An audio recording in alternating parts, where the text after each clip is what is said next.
Primero, si es que alguna escena en el lugar, algún incidente nos va a obligar a evacuar, hay varias tareas que son transversales a cualquier escenario, siempre. No importa si la evacuación es por incendio, no importa si es por sismo, por tsunami, porque hay una fuga o un derrame de algún producto químico peligroso en planta. La evacuación siempre debe cumplir con estos parámetros. ¿Cuáles son? El primero, siempre asegúrense de que todas las personas, todos los ocupantes han salido, están notificados, saben que hay un problema y tienen que evacuar. Revisen todos los ambientes antes de salir. Si yo trabajo en la parte de oficinas administrativa y frente a mí hay una sala de reuniones, al costado hay un baño, al frente está el directorio, hay una oficina cerrada, y yo tengo que asegurarme de que las personas que están en esos ambientes se han enterado que hay una evacuación. Y si yo estoy ahí, nada me cuesta asomarme y verificar que no hay personas que no hayan salido. Si estoy en planta y trabajo en el almacén con 3 o 4 personas, yo como jefe de almacén, como brigadista del almacén, tengo que asegurarme de que esas 3 o 4 personas que trabajan conmigo estén afuera. Y si hay personas que no son del almacén, pero están en el almacén como visita, también asegurarme de que todos los ocupantes han salido. Entonces, el primer punto es, comprueben todos los ambientes antes de salir. Segundo, si fuera incendio, si la evacuación es por incendio, asegúrense y verifiquen que las puertas contra incendio sean cerradas al salir. En la medida que uno va saliendo, va evacuando, debe cerrar puertas. Hablo de incendio. Y si son puertas de incendio, con mucha más razón, porque la razón de ser de una puerta contra incendio, para que funcione como tal, es que esté cerrada. Una puerta contra incendio es una puerta que tiene mucha ingeniería. Una puerta contra incendio puede tener la cara expuesta al fuego a una gran temperatura, 600, 700, 800 grados Celsius, y la cara opuesta, que es por donde están pasando los ocupantes, por ejemplo en la caja de escaleras, no debería estar a una temperatura que ponga en riesgo la integridad de estas personas. Aparte que esta puerta también sirve como control de paso para el humo y no vaya a ingresar a otras áreas que aún no se han llenado de humo, como la caja de escaleras, como otros ambientes. Entonces, como regla general, cierren las puertas contra incendio al salir. Y si no son puertas contra incendio, no importa, ciérrenlas igual. Una puerta contraplacada, una puerta normal, común y corriente, no va a aguantar 2 horas, 90 minutos, como una puerta contra incendio, pero que aguante 5 minutos ya es bastante. Tiempo suficiente como para que las personas que están en los ambientes siguientes puedan evacuar y abandonar esa edificación. Entonces, como regla, siempre cierren las puertas antes de salir. Ayuden a aquellos ocupantes que puedan requerir algún tipo de asistencia especial al momento de evacuar. Si estoy en una zona administrativa y hay personas que tienen alguna discapacidad para salir, ayúdenlas, piensen en ellos, acompáñenlos para seguir su ritmo. Si hay una compañera de trabajo que esté embarazada, que no hay ninguna discapacidad, pero de todas maneras ralentiza el ritmo de evacuación, yo tengo que asegurarme que esa persona está considerada en mis planes y debe de evacuar al ritmo que puede hacerlo, pero de manera segura.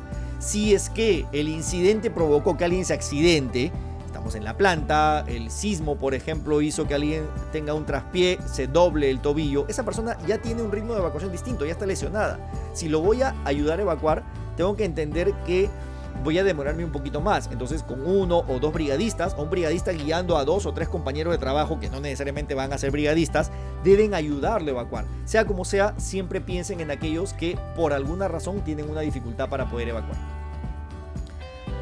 Eviten que las personas ingresen a áreas peligrosas o retornen. Si una persona ya evacuó, la regla es bien sencilla, no tiene por qué volver a ingresar, no tiene por qué regresar. Si ya estás afuera, quédate afuera.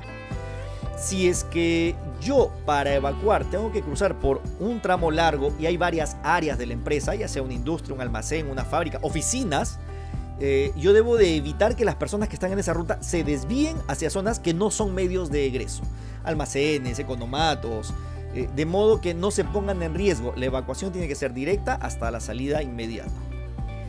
Guíen a visitantes, contratistas, proveedores, clientes en general, a cualquier persona que no es cotidiana en la empresa, que no conoce los ambientes de la empresa.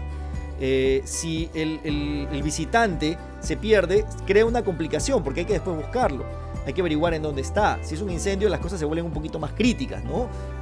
Para avisarle a los servicios de emergencia en dónde pueden buscar. Entonces, no abandonen a los clientes, a los contratistas, a los terceros en general que estén dentro del ambiente de trabajo. Guíenlos, llévenlos hasta la salida más cercana. Además, quien los invitó, quien hizo que ingresen, en realidad es el responsable de hacerlos salir en caso de una emergencia.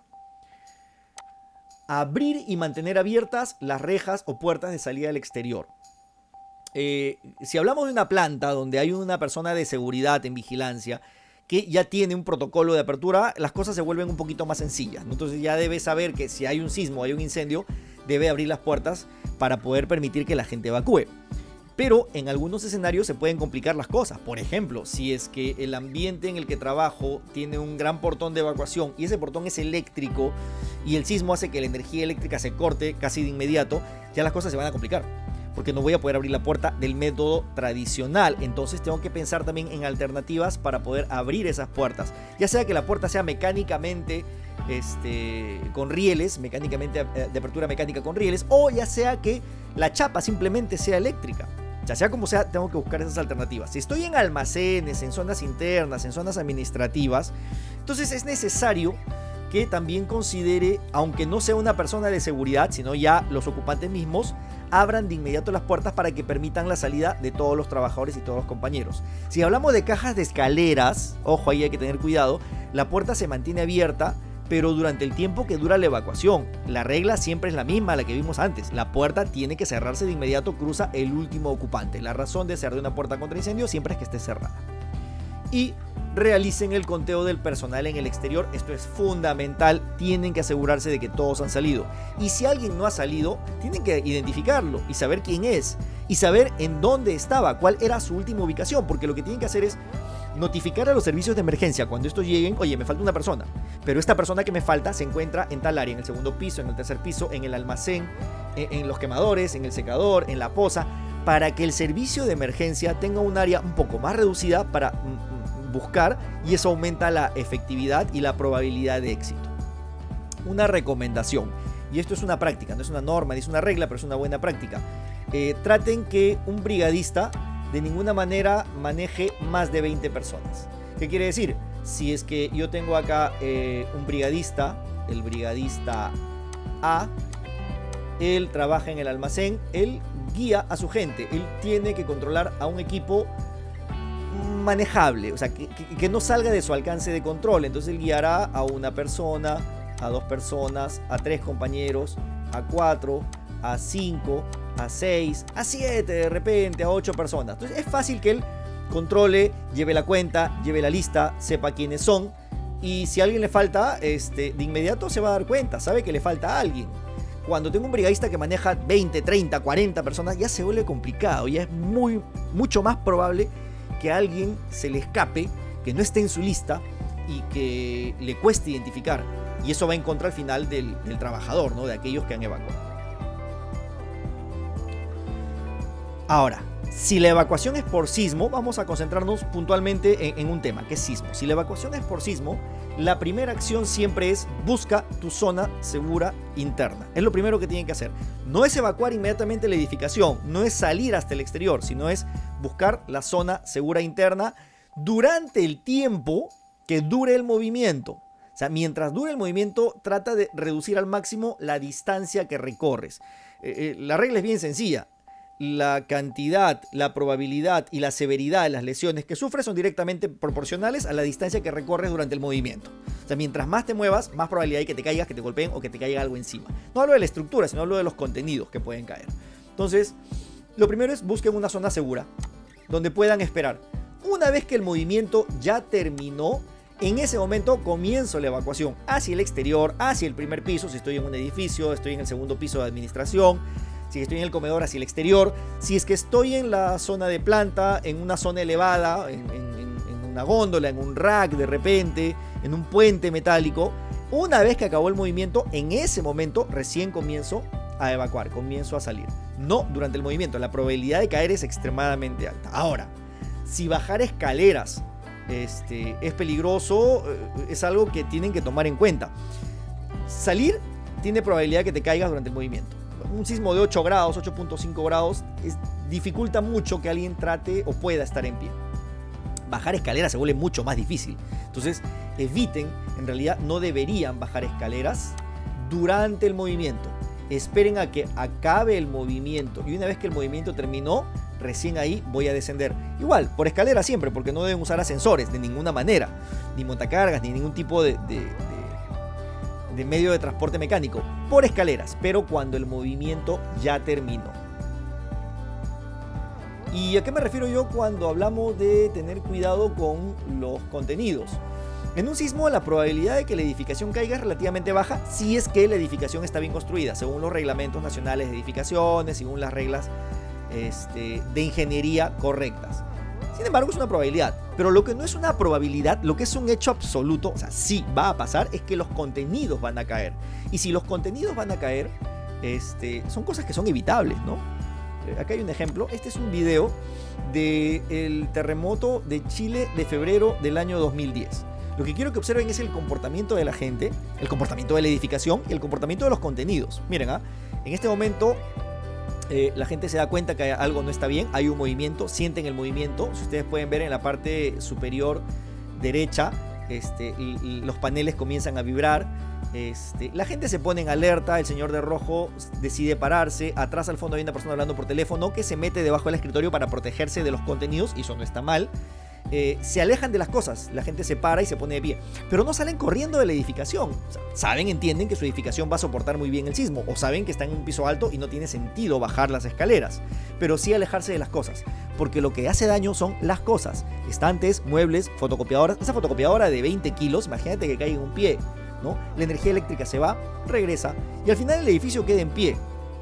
Pero las cosas pueden haber lesionado a todos los ocupantes, y ahora con una lesión bajar 8, 9, 10 pisos, 15 pisos ya se vuelve complicado por escaleras. Entonces evitemos lo que es evitable. Primero empieza protegiéndote de los contenidos. Ahora, si decíamos que evacuar es peligroso, desplazarte, imagínate en una escalera. Una escalera, hay distintos tipos de escaleras, ¿no? Y distintos materiales. En una zona industrial probablemente sean metálicas. Pero en general una escalera tiene un riesgo adicional. O sea, uno, la inestabilidad que te va a generar la escalera en sí misma. Y segundo, el tema que la escalera puede dañarse, puede colapsar, puede separarse, puede generar aberturas o puede hacer que caigas a través de las barandas por la inestabilidad que tienes. Entonces se vuelve extremadamente peligroso. Este video es del terremoto de México del año 2017, de septiembre del 2017. Y miren ahí, la gente pudo evacuar y bajó. Pero una vez que logró bajar felizmente a tiempo, miren el comportamiento de la escalera. Eso que cae en mampostería, son falsos techos, eso no es tan crítico. El tema es el comportamiento de la escalera. Se separa completamente. Si alguien intenta bajar y, por ejemplo, no hay energía eléctrica, van a caer. Y pueden caer por la separación hasta el primer piso y hacerse mucho daño. O podría tener la posibilidad de que tu pie queda atrapado justo en ese espacio que se abre en el momento que pisas el peldaño y ya no está, o se movió, y sufras una lesión severa, una fractura, un esguince en el tobillo. Entonces se vuelve extremadamente peligroso y se separa tanto que incluso el espacio que genera permite que una persona pase completa hasta el primer nivel. Entonces eviten bajar escaleras durante el movimiento. Dentro de las otras causas que los pueden obligar a evacuar es la posibilidad de tsunami, y sus plantas se encuentran dentro de una zona vulnerable de tsunami, están dentro de la zona de impacto. La recomendación es sencilla en realidad, porque es poco lo que se puede hacer. Si es que están en una zona costera y el movimiento es tan fuerte que te impide mantenerte en pie, la recomendación es no esperen necesariamente las indicaciones de la Marina de Guerra o de las noticias para iniciar la evacuación. Si es que te impide estar de pie, lo más probable es que el movimiento supere los 8 grados y sea necesario alejarte de la costa, ¿no? Lo ideal es irte hacia el lado opuesto al mar, hacia el este, hacia zonas elevadas. Si ustedes desean saber si es que sus empresas, sus plantas están dentro de aquellas zonas que son vulnerables de tsunami o hasta dónde podría llegar el agua para implementar sus planes de evacuación, una recomendación es ingresen a esta dirección web de acá, que es dhn.mil.pe, que es la dirección de hidrografía y navegación de la Marina de Guerra del Perú. Y dentro de esa página web están las cartas de inundación en caso de tsunami, desde Tumbes hasta Tacna, toda la costa completa, todo el litoral. Incluso en algunos mapas tienen ambos escenarios, la probabilidad de un tsunami, hasta dónde llegaría en un escenario de 8.5 grados y en un escenario de 9 grados. Obviamente todas son cálculos matemáticos, son simulaciones de computadora, pero son una buena referencia para poder implementar sus planes de evacuación, sus rutas, sus puntos de reunión externos en caso de un sismo y un posterior tsunami en las plantas.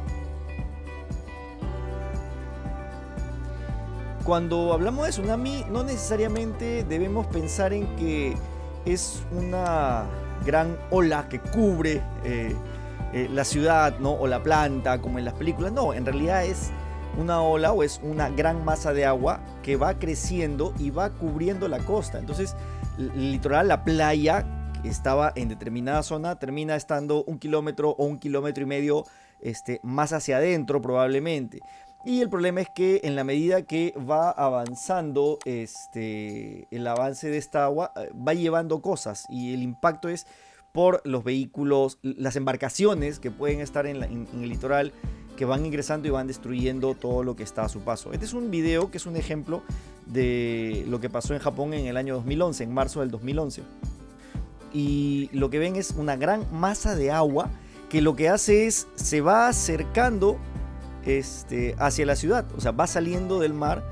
Y el problema es que esta masa de agua va arrastrando consigo vehículos, embarcaciones, mercadería, los costales de harina que pueden haber, y eso es lo que provoca el daño al final. Entonces, la recomendación es, si es que hay un sismo muy fuerte que te impide estar de pie, contempla la posible amenaza de tsunami y evacúa hacia la zona opuesta al mar, y de preferencia hacia zonas elevadas. Ahora, otra condición que tienen que tomar en cuenta ustedes es que, vamos a poner acá la cámara para que no estorbe, es que en una situación de desastre también van a querer comunicarse con su familia, probablemente, y las comunicaciones van a colapsar. En sismos, en desastres, ya lo hemos probado, ya lo hemos vivido, las comunicaciones colapsan. Entonces, si es que eso llegase a ocurrir, una alternativa es el uso de mensaje de texto, el más sencillo, el SMS. Como segunda alternativa, probablemente los mensajes de texto que usen el internet, pero también puedo usar el 119. El 119 es un medio de mensajería creado por el Estado que permite dejar un mensaje de voz a mis familiares y decirle estoy bien, decirle en qué condición estoy, en un mensaje corto. ¿Cómo funciona? ¿Cuál es la dinámica? Primero, si por ejemplo yo estoy en la calle, estoy fuera de mi casa, ocurre un sismo, quiero comunicarme con mi familia y no puedo hacerlo porque la llamada no entra, o no debería ni siquiera intentarlo para no saturar las líneas que pueden ser usadas por servicios de emergencia, lo que hago es marco el 119. Al marcar el 119, lo que va a pasar es que la mensajería de voz, la computadora, te va a dar dos opciones. Te va a decir, para dejar un mensaje, marca 1, y para recuperar un mensaje, marca 2. Ok. Vamos a decir que yo quiero dejar un mensaje. Dejo un mensaje a mi esposa, marco el 1. Y el teléfono, siempre el teléfono a quien le quieres dejar el mensaje, el destinatario, ¿no? 99, listo. Y dejo el mensaje. ¿Sabes qué? Estoy en San Isidro, estoy bien, voy hacia la casa, dejo el auto acá porque no tiene sentido llevar el carro, no tiene sentido sacar el carro a la calle ahora en estas condiciones. Voy caminando hasta la casa. Llego en 2 o 3 horas al punto de reunión, porque yo vivo en una zona vulnerable de tsunami. Voy al punto de reunión, ahí te espero. Ok, listo, ya está. Dejo el mensaje. Mi esposa sabe, y obviamente tiene que haber una coordinación con la familia, mi esposa sabe que en caso de un sismo, un desastre, ella marca el 100, si no se puede comunicar conmigo, marca el 119 y marca 2. Y al marcar 2 va a poner recuperar un mensaje y va a escribir su propio número, que es el número al cual le dejaron el mensaje, que es como un código, y va a poder escuchar el mensaje que yo le dejé. Hasta aquí, ¿cuál es la diferencia con una mensajería? Voy a dejar un mensaje de voz. La diferencia es que al usar el 119, mi esposa podría recuperar el mensaje desde cualquier teléfono. O sea, no tiene que usar su teléfono para escuchar el mensaje. Se quedó sin batería, se rompió el teléfono, se le perdió al momento de evacuar, al salir de la casa por el sismo. Ok, no interesa. Agarra el teléfono de su mamá, préstame tu teléfono, marca 119, marca 2, recupera el mensaje y escribe su número. Y va a acceder a su buzón desde cualquier teléfono. Entonces, esa es la ventaja, esa es la gracia de este sistema. Consejo, ahora pruébenlo en casa. Cuando estén en casa, cenando, almorzando de repente, dejen un mensaje a la familia. El papá a la mamá a uno de los hijos al primo, que estén juntos en la casa. Déjense mensajes y traten de jugar entre operadores, ¿no? De Vitel a Entel, de Entel a Movistar, de Movistar a Claro, de manera que puedan practicar y probar el servicio de mensajería. Y los va a tener de cierto modo preparados para cuando se necesite, si es que se necesita en algún momento.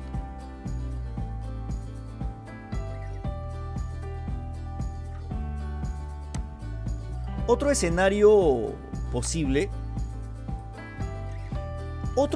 probable es que la evacuación sea a causa de algún incidente por materiales peligrosos. Si es que en la planta ocurre un incidente que involucre materiales peligrosos, las recomendaciones de acción son las siguientes. Lo primero, siempre, y esto no va a cambiar, siempre primero, avisen a los demás.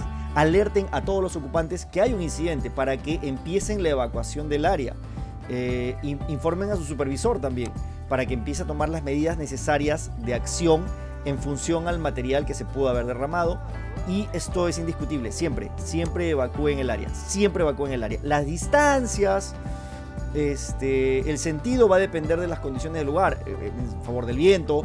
La distancia va a estar especificada probablemente en las guías de respuesta a emergencia que tengan, o en las hojas de seguridad, o en sus procedimientos internos. Pero sea como sea, es importantísima la evacuación y la alerta a los ocupantes. Recomendaciones. Si es que el incidente por químicos peligrosos, por materiales peligrosos que los está haciendo evacuar es una situación de incendio, o si escapa a su capacidad de respuesta, o sea, es más de lo que ustedes pueden manejar, o hay personas lesionadas o contaminadas y requieren atención médica, aparte de todo lo que puedan hacer, siempre consideren la alerta a los servicios de emergencia locales. Llamen a los bomberos al 116, a los equipos de respuesta internas. Si están en un lugar alejado de la ciudad donde saben que probablemente la respuesta de los servicios de emergencia no sea inmediata, pero tienen alrededor, en una zona industrial, empresas que pueden apoyarlos y ya tienen implementados algunos planes de ayuda mutua, implementenlos. Porque una situación de incendio, una situación que requiere ayuda médica, ya son condiciones que se van a escapar o que son más allá de lo que un incidente por materiales peligrosos puede involucrar. Un incendio es un incendio y se tiene que apagar y trabajar como un incendio. Una persona lesionada requiere ayuda y necesita un traslado, y el traslado tiene que ser técnico y adecuado. Entonces ya es algo más que solamente un incidente por materiales peligrosos. Ahora, no importa el incidente, no importa la magnitud o lo que se haya derramado, siempre, en todo incidente, siempre la prioridad son las personas. Siempre, eso no va a cambiar nunca.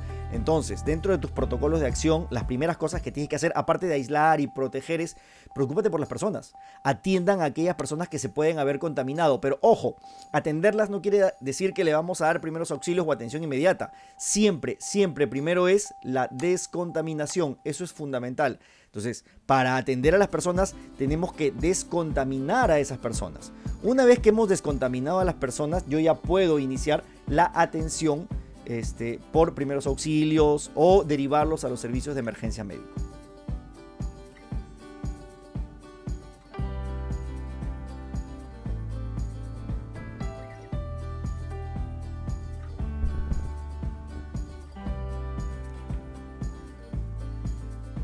Dentro de los procedimientos de descontaminación no solamente es limpiar o lavar a la víctima, sino es importantísimo, retiren toda la ropa que esté contaminada, todo aquello que esté impregnado del producto químico, y esto implica no solamente ropa, sino alhajas, relojes, anillos, pulseras, deben ser retirados, deben ser removidos. Limpien la piel y los ojos, sobre todo el rostro, sobre todo las vías respiratorias y el rostro, con abundante agua, por lo menos 15 minutos. Si tienen en sus plantas duchas de emergencia, lleven a las personas a la ducha de emergencia. Es más, dentro de los primeros minutos probablemente las primeras acciones sean de autodescontaminación, porque no vas a poder acercarte, probablemente no tengas de inmediato equipos de protección personal adecuados o personas técnicas que puedan hacerlo. Entonces, una buena práctica es, si tengo duchas de emergencia, que las personas solas caminen hacia las duchas, los que pueden ir, se descontaminen, se desvistan, dejen la ropa en ese lugar y yo ya puedo atender a esas personas que están descontaminadas. Eso incluye también que deben considerar dentro de sus kits de emergencia mantas o batas de papel, de Tyvek, desechables, para poder cubrir a estas personas. Por un tema de pudor y por un tema de frío, de temperatura también, ¿correcto? Una alternativa que puede ser usada como un medio de descontaminación de emergencia también es el uso de las líneas contra incendio. No tengo ducha de emergencia, tengo una gran cantidad de personas, una descontaminación de muchas personas, 10, 15 personas que están contaminadas. Si voy a hacer que pasen una por la ducha, probablemente las últimas personas estén pasando luego de varios minutos, ¿no? Entonces, yo puedo acelerar ese proceso con una descontaminación de emergencia usando las líneas de mangueras contra incendio, pero con la condición de que trabajen a baja presión. Yo necesito mucho caudal, pero muy baja presión, ¿no? Para que yo pueda cubrir la mayor cantidad de personas con el cuidado de no hacerles daño con el chorro que puede tener esa misma línea contra incendio. Y finalmente, obtengan información. O sea, la única forma de trabajar correctamente con un producto peligroso es sabiendo qué enfrento. tenga la información del producto derramado, puede usar la guía de respuesta a emergencias, como la GRE, por ejemplo, las hojas de seguridad del producto, MCDS, FDS, HDS, como la quieran llamar. Identificar los rótulos, las marcas, los números de identificación, como el número de Naciones Unidas, el número CAS, o algún dato que sea relevante. ¿Para qué? Para que, habiendo identificado el producto, yo pueda identificar, para empezar, su riesgo principal, que es un ácido, es un corrosivo, es un producto inflamable, es un producto tóxico, porque en función al riesgo principal van a desprenderse mis primeras acciones. Si es un producto tóxico, tu prioridad va a ser la evacuación de toda la gente alrededor. Si es un inflamable, tu prioridad es evacuación, pero a la redonda, ya no a favor del viento probablemente, porque hay una posible explosión. Si no hubiera posibilidad de explosión y es un tema de incendio, entonces controlar las fuentes de ignición, cortar energía eléctrica, ¿no? Restringir el paso de vehículos. Entonces, estas primeras acciones están en función al riesgo principal. Esto es fundamental. Una vez que yo tengo la información, yo ya puedo hacer un adecuado pedido de ayuda, porque sé que voy a pedir, porque sé que necesito, porque sé que enfrento. Voy a poder tener una mejor información para escoger la distancia de aislamiento adecuada. 20 metros, 30 metros, 100 metros, 200 metros alrededor. Uno puede decir, ok, sí, por protocolo yo puedo aislar primero 100 metros sin saber qué es. Pero si siempre voy a trabajar con 100 metros, con 200 metros, también son más recursos, es más distancia, es mucho más difícil de manejar. De repente, al obtener información, el producto en tus guías de respuesta te dice que el aislamiento es de 25 metros alrededor. Es mucho más manejable, logísticamente es más viable, y necesitas menos recursos para hacerlo. Entonces, optimizas también la respuesta. Obviamente, si yo sé cuál es la amenaza o cuál es el producto, yo puedo saber si es que debo o no proteger a favor del viento, si es un producto que emana vapores tóxicos, y iniciar las acciones de control, ¿no? Si está dentro de mi alcance. Acciones de control me refiero ya a controlar el incidente en sí, si tuviera el personal técnico adecuado con los equipamientos adecuados.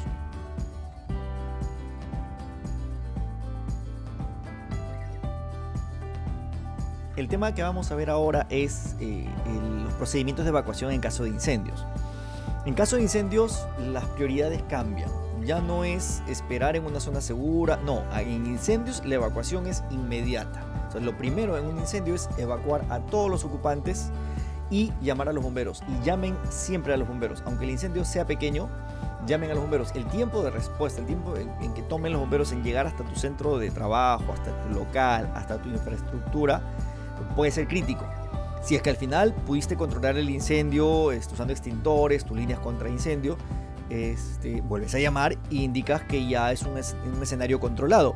Pero siempre llama a los bomberos, siempre evacúa a todas las personas del área de incendio. ¿Y por qué es importante evacuar en caso de incendio? Porque una de las grandes amenazas en situación de incendio es el humo. No es tanto el fuego en sí mismo, que es una amenaza de todas maneras, es un componente peligroso, pero el humo es fundamental dentro de los criterios que uno debe tomar en cuenta para iniciar la evacuación. Miren este video, miren acá donde voy a marcar aquí la X, es donde va a comenzar el fuego, en la esquina superior izquierda de la pantalla. Y lo que quiero es que cuenten el tiempo que le toma a un ambiente como este, que es una galería grande, es un ambiente muy grande, estamos hablando de una galería que puede tener aproximadamente 6 o 7 metros de ancho por 7 metros y 8 tal vez de alto. ¿Qué tan rápido se puede llenar de humo? En ese momento, miren ahí en la esquina izquierda, comienza el fuego.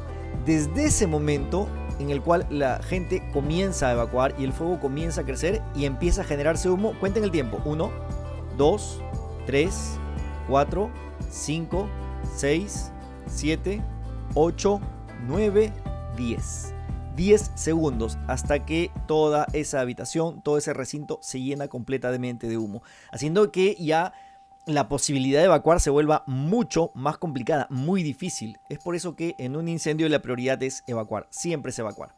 Ahora, una de las formas de evacuar seguras es alejándote del humo, ¿no? La idea es que maximices esta distancia. Ustedes pueden ver acá, aquí hay una separación, acá hay una línea punteada, acá hay una línea punteada, y entre estas dos líneas punteadas la idea es que maximicen esta distancia. Mientras más grande sea este espacio, obviamente más seguro vas a estar. ¿Esto cómo lo logro? De varias maneras. Una es pegándote al piso, saliendo a gatas, agachándote, de modo que tu cabeza esté lo más pegada al piso posible. Pero no es la más inteligente. En realidad la forma más inteligente de salir cuando el humo está muy alto o cuando no hay humo. Es por eso que uno debe salir cuando escucha las alarmas de incendio, cuando alguien activa una estación manual de alarma y te dice que hay un incendio evidente, aunque no veas humo.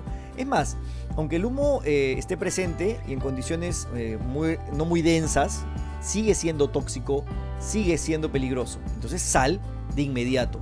Ahora, salir a gatas, salir pegado al piso, igual ayuda porque reduce la posibilidad de tropezar con mobiliario cuando la visión es disminuida.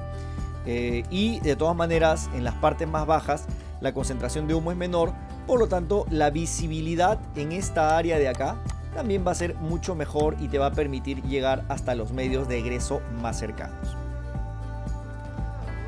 Ahora, en cuanto a la respuesta a incendios, si ya pensamos no solamente en evacuar, no solamente en una acción de escapar del escenario, sino también de enfrentarlo, debemos pensar en extintores portátiles, que son la primera línea de defensa. Los extintores portátiles siempre han sido catalogados como un equipo que debe ser usado por la brigada, y eso no es cierto. El extintor portátil no es un equipo para la brigada, es un equipo que debe ser usado y debe saberse usar por todos los miembros de la empresa. O sea, todos los trabajadores tienen que saber usar extintores. Está en la norma técnica peruana.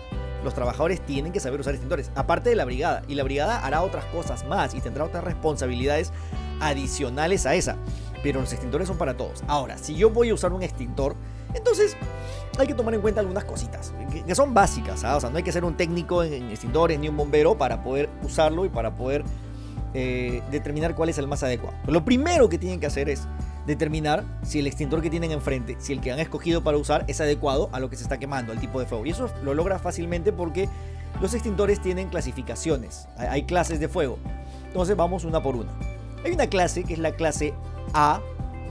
La clase A de fuegos es aquel fuego que se da en materiales combustibles sólidos, ordinarios: plástico, tela, papel, cartón, caucho, madera, ¿no? Entonces, ¿cómo sé yo si el extintor que tengo puede apagar este tipo de incendios? Que puede apagar incendios clase A. Fácil, porque el pictograma del extintor debe tener estos dibujitos: un tacho de basura con unas maderitas prendidas. Si el extintor tiene este pictograma que está acá, entonces quiere decir que puede apagar clase A. ¿Dónde encuentro ese pictograma? En la cara frontal del extintor. Todos los extintores, por norma, tienen que tener en la cara frontal unos pictogramas, ¿no? Acá, por ejemplo, tiene el pictograma, no sé si pueden ver acá, el tachito de basura. Este de acá también tiene acá el tachito de basura. Entonces, este extintor que es de agua puede apagar incendios clase A. Este extintor que es de polvo químico seco puede apagar incendios clase A. Ambos extintores tienen la capacidad A. Pueden apagar ese tipo de incendios de diferente manera. Este enfría, este de acá, el de polvo químico seco, corta la reacción química en cadena. Pero de todos modos, ambos pueden apagar incendios clase A. Y sé que es clase A porque tiene el pictograma del tachito de basura con las maderitas prendidas. Otro tipo de incendio, otra clase de fuego, son los incendios en materiales líquidos, inflamables o combustibles, y los gases, ¿no? Hablamos de pinturas, solventes, alcoholes, gases, GLP, GNB. El extintor que puede apagar un incendio clase B es el extintor que dentro de sus pictogramas, en sus etiquetas frontales, va a tener este pictograma, este dibujito, que es una galonera que está derramando combustible y este está en un charco y está prendido. Entonces, si el extintor que tengo yo enfrente tiene este pictograma, quiere decir que sí puede apagar ese tipo de fuegos. Acá, por ejemplo, no sé si pueden ver aquí, este extintor de aquí, este de acá, que es de polvo químico seco, este es de PQS, tiene acá el pictograma de la galonerita. Es el mismo, es exactamente el mismo, la galonera derramando combustible. Este extintor de acá, que es un CO2, un dióxido de carbono, tiene acá este pictograma, que es la galonerita de combustible, clase B. Acá también, clase B. Y este de acá, que es uno de espuma, lo que tiene acá, si ustedes pueden ver acá, acá está el pictograma de la galonerita. Entonces, este de acá puede apagar incendios clase B. Este extintor es de espuma. Correcto, acá tengo tres tipos de extintores diferentes, pero que los tres pueden apagar un incendio clase B. La siguiente clase es la clase C. La clase C son los incendios en equipos eléctricos energizados. Sin embargo, quiero que vean algo antes. Antes de pasar a la clase B, quiero que ustedes vean, vamos a ver aquí, acá está. Este video me gusta porque es representativo. es difícil, es muy raro que ustedes encuentren un incendio de una clase pura. O sea, es raro encontrar un incendio que sea solamente A o solamente B. Ahí, pasa. Pero en un escenario más cotidiano, normalmente están involucradas más de una clase de fuego. Entonces, acá hay un ejemplo. Tengo una moto en un centro de combustible, en una estación de servicio, y la moto se prende. La moto tiene combustible, la gasolina, que es clase B. Pero también está el caucho, el plástico, la carga de la moto, que es clase A. Entonces acá tengo una serie de riesgos combinados. El extintor que ha elegido el usuario aquí es un extintor que cumple con incendios clase A, y clase B es un polvo químico seco. Un polvo químico seco ABC. Entonces, lo que quiero que vean y rescaten en este video es el actuar de la señorita de la estación de servicio, que no hace nada extraordinario, hace su trabajo, hace lo que tiene que hacer. Ella es quien trabaja en el surtidor y está entrenada, y probablemente sea brigadista, y si no es brigadista está entrenada en usar un extintor porque es un trabajador y hace lo que tiene que hacer, y en muy poco tiempo controla el incendio, ¿no? Ahí está la moto prendida y ya viene y lo apaga. Vamos a verlo desde el inicio, vamos a verlo con calma. Está un cliente, arranca su moto, algo hace que se prenda la moto, la señorita va, toma su extintor, saca el precinto, saca el pasador de seguridad y descarga y apaga el incendio. Y hace lo que tiene que hacer. Y ahí viene otra compañera que trae otro extintor más, la gente ha evacuado, hacen su trabajo también los demás. Y a pesar de que traen otro extintor, ya el incendio está controlado. O sea, hizo bien su trabajo, hizo lo que tenía que hacer. Eso es lo que buscamos al final de cuentas con ustedes. No es que sean bomberos ni alguien especializado en seguridad, sino que como trabajadores cumplan esa función de ser esa respuesta inmediata, inicial, en su entorno de trabajo, en tu área de trabajo, con el extintor que está en tu área de trabajo. Acá hay otro video. Este es para hacer la contraparte. Acá estamos en Perú, en Tarapoto, en la selva. Este video es de hace un par de años más o menos.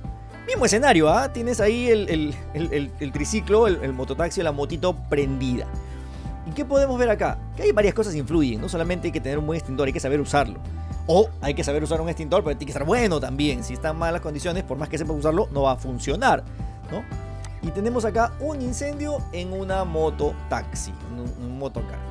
Viene una persona con un extintor, no sabe cómo funciona, el señor de rojo le explica, rompe acá, saque acá, el señor de negro le dice no, mejor agarra por acá. Viene acá el otro señor de blanco con otro extintor adicional que trata de sacar el precinto, lo descarga y no funciona. Viene la señora con su baldecito de agua.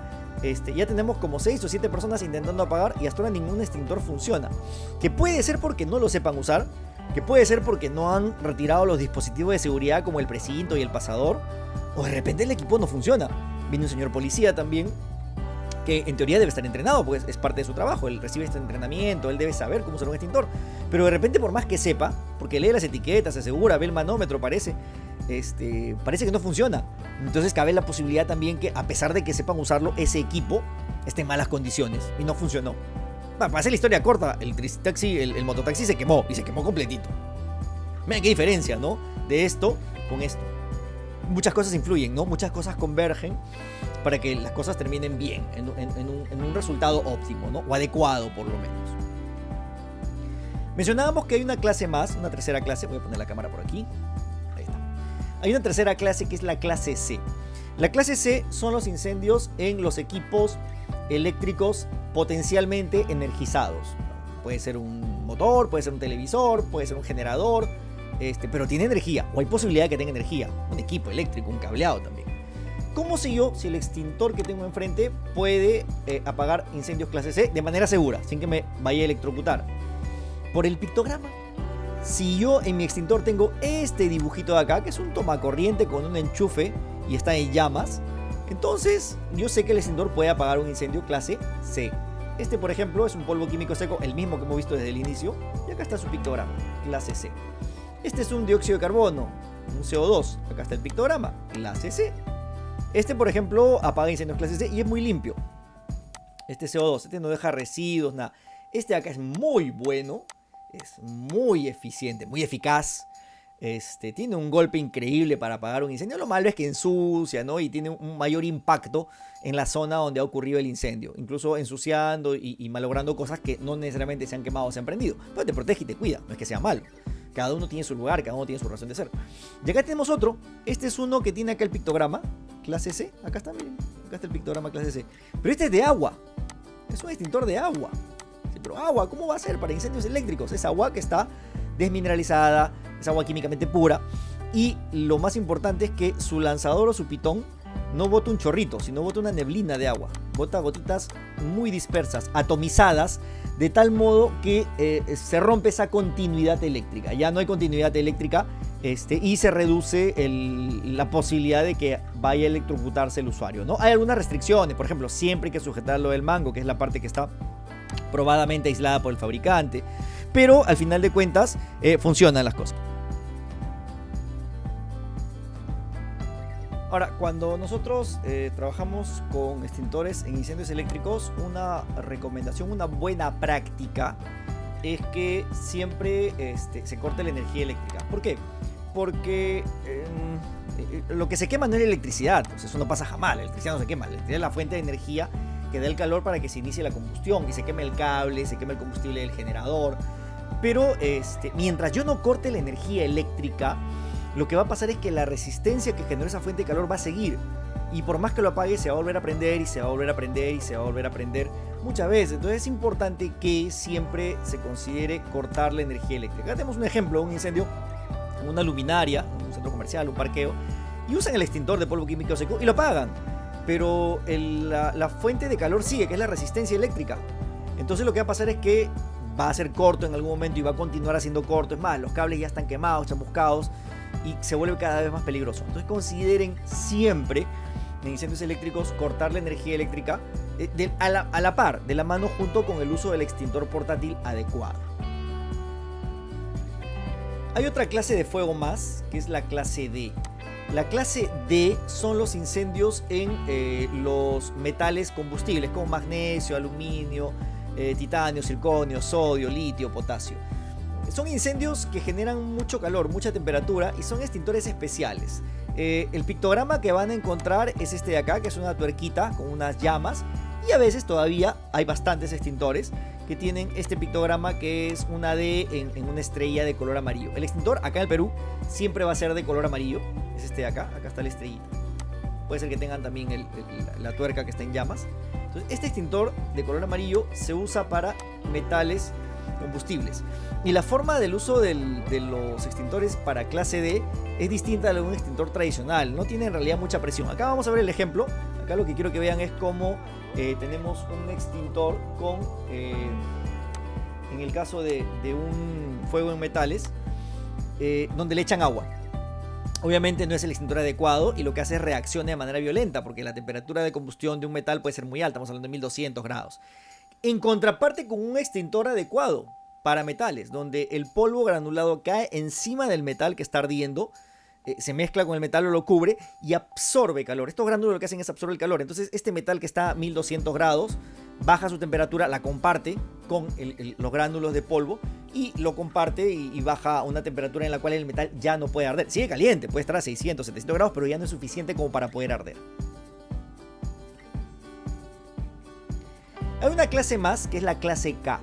La clase K son los incendios en grasas de cocina, en grasas vegetales y animales. No lo piensen en una cocina doméstica, ¿no? Donde tengo una sartén, hecho un poquito de aceite y frío. No, en realidad es una cocina más industrial, más de restaurantes. No sé si han visto alguna vez donde fríen las papas en las pollerías, es un galón de aceite. Entonces, una vez que se prende es muy difícil de apagar. El aceite le toma mucho tiempo prenderse. La temperatura de combustión del aceite suele estar alrededor de los 250, 300 grados Celsius. Es una temperatura muy alta. Entonces, tiene que calentarse mucho. El problema es que una vez que calienta a esa temperatura y empieza a arder, es una temperatura tan alta que es muy difícil de apagar. La gasolina no arde a una temperatura tan alta, arde a mucha menor temperatura, o requiere menos temperatura para arder. En cambio, un aceite que está a 300 grados y encima está ardiendo en la superficie, pero abajo está a 300 grados, va a reaccionar con muchos de los agentes extintores normales. Le echo polvo químico seco, por ejemplo, y el polvo se va a quemar. Le echo espuma y la espuma se va a quemar y el agua va a vaporizar de manera muy violenta. Entonces, acá necesito un extintor especial. Lo que se usa para los incendios clase K, que son los incendios en cocina, son extintores de químico húmedo. Es este este de acá. Y acá ven, tiene el pictograma de la sartén. Tiene otro más porque también es clase A porque tiene agua, pero acá está el pictograma de la sartén, que es este de acá. Es una sartén en llamas. Este agente lo que tiene es un producto químico que al entrar en contacto con la grasa o el aceite que está caliente, se va a saponificar, se convierte como en una capita de jabón, y el resto del agua, que casi es 98% agua, decanta, está alrededor y cubre y enfría también. O sea, saponifica y enfría. Y el dispositivo de aplicación de acá tiene puntitos y hace que el agente salga finamente particulado, bien atomizado. Entonces la posibilidad también que sea un chorro el que cae y genere esa reacción violenta con el aceite también se reduce muchísimo, ¿no? Entonces es un agente extintor adecuado para este tipo de incendios. Otra cosa que tienen que tomar en cuenta cuando vean extintores portátiles es que el tiempo de uso es muy cortito. Un extintor portátil tiene un tiempo de descarga promedio, de 10 a 15 segundos. Hablo de promedio porque un extintor muy pequeñito de auto puede durar 8 segundos, no llega ni a 10. Un extintor muy grande de 30 libras puede durar 20 segundos tal vez. Un rodante de 50 kilos, de 125 libras, probablemente esté alrededor de los 45 segundos de descarga continua, pero en promedio los extintores portátiles que tienen ustedes en sus locales tienen una descarga de 10 a 15 segundos de descarga efectiva, de todo lo que tienes para apagar el incendio. Y es necesario que se trabajen también a una distancia adecuada. La distancia adecuada depende del fabricante. Cada fabricante te da un rango de distancia en el cual el extintor es efectivo, pero en promedio también podemos estar hablando de 2 a 3 metros de distancia. Menos de 2 metros es peligroso porque estás demasiado cerca del material combustible. El polvo sale con fuerza, puede impactar y hacer salpicar ese líquido. Demasiado lejos, descargo a, no sé, 5, 6, 7 metros, ya no es efectivo el polvo, pierde, se dispersa y ya no cubre y voy a perder capacidad de extinción. Cuando me acerque o llegue al incendio, después de un tiempo, voy a tener la mitad o la cuarta parte de la carga que tenía al inicio, entonces no vas a tener tanto éxito. Lo ideal es que estén dentro de 2 a 3 metros, que es el rango que recomiendan también los fabricantes. Insisto, eso depende de cada fabricante, pero están dentro de ese promedio. Y una recomendación final: no trabajen solos, siempre trabajen con alguien, en pareja por lo menos. Aunque la otra persona no sepa usar extintores, aunque la otra persona no tenga un extintor, no vayas solo, que alguien te acompañe. Si algo te pasa, te caes, o algo falla, tienes a alguien que te pueda ayudar o puede avisar por lo menos al estar en una situación tan peligrosa como enfrentar un incendio, aunque este sea pequeño o en su fase inicial. Este video nos deja bien claro por qué es importante mantener la distancia al momento de usar extintores. Cuando nosotros usamos un extintor, mencionábamos que había que tener 2 metros a 3 metros de distancia. Insisto, eso depende de cada fabricante, pero en general, la distancia sirve también para protegerte, ¿no? Acá tenemos un ejemplo, miren, está 30 centímetros y se quema. Vamos a ver en cámara lenta. Él se acerca, descarga el extintor y el fuego le cae en la cara. No pasó más que de un susto y una depilada express, pero pudo haber sido mucho más serio. Acá tenemos otro caso, igual está demasiado cerca y del fuego no le cae, no se quema, pero la radiación de calor es fuerte y puede llegar a quemar. Y lo peor es que dispersó el combustible. Lo que inicialmente era un incendio en una práctica, en una bandeja, ahora es un incendio forestal, ¿no? Entonces es importante respetar estas recomendaciones de seguridad y de distancia al momento de trabajar con extintores portátiles.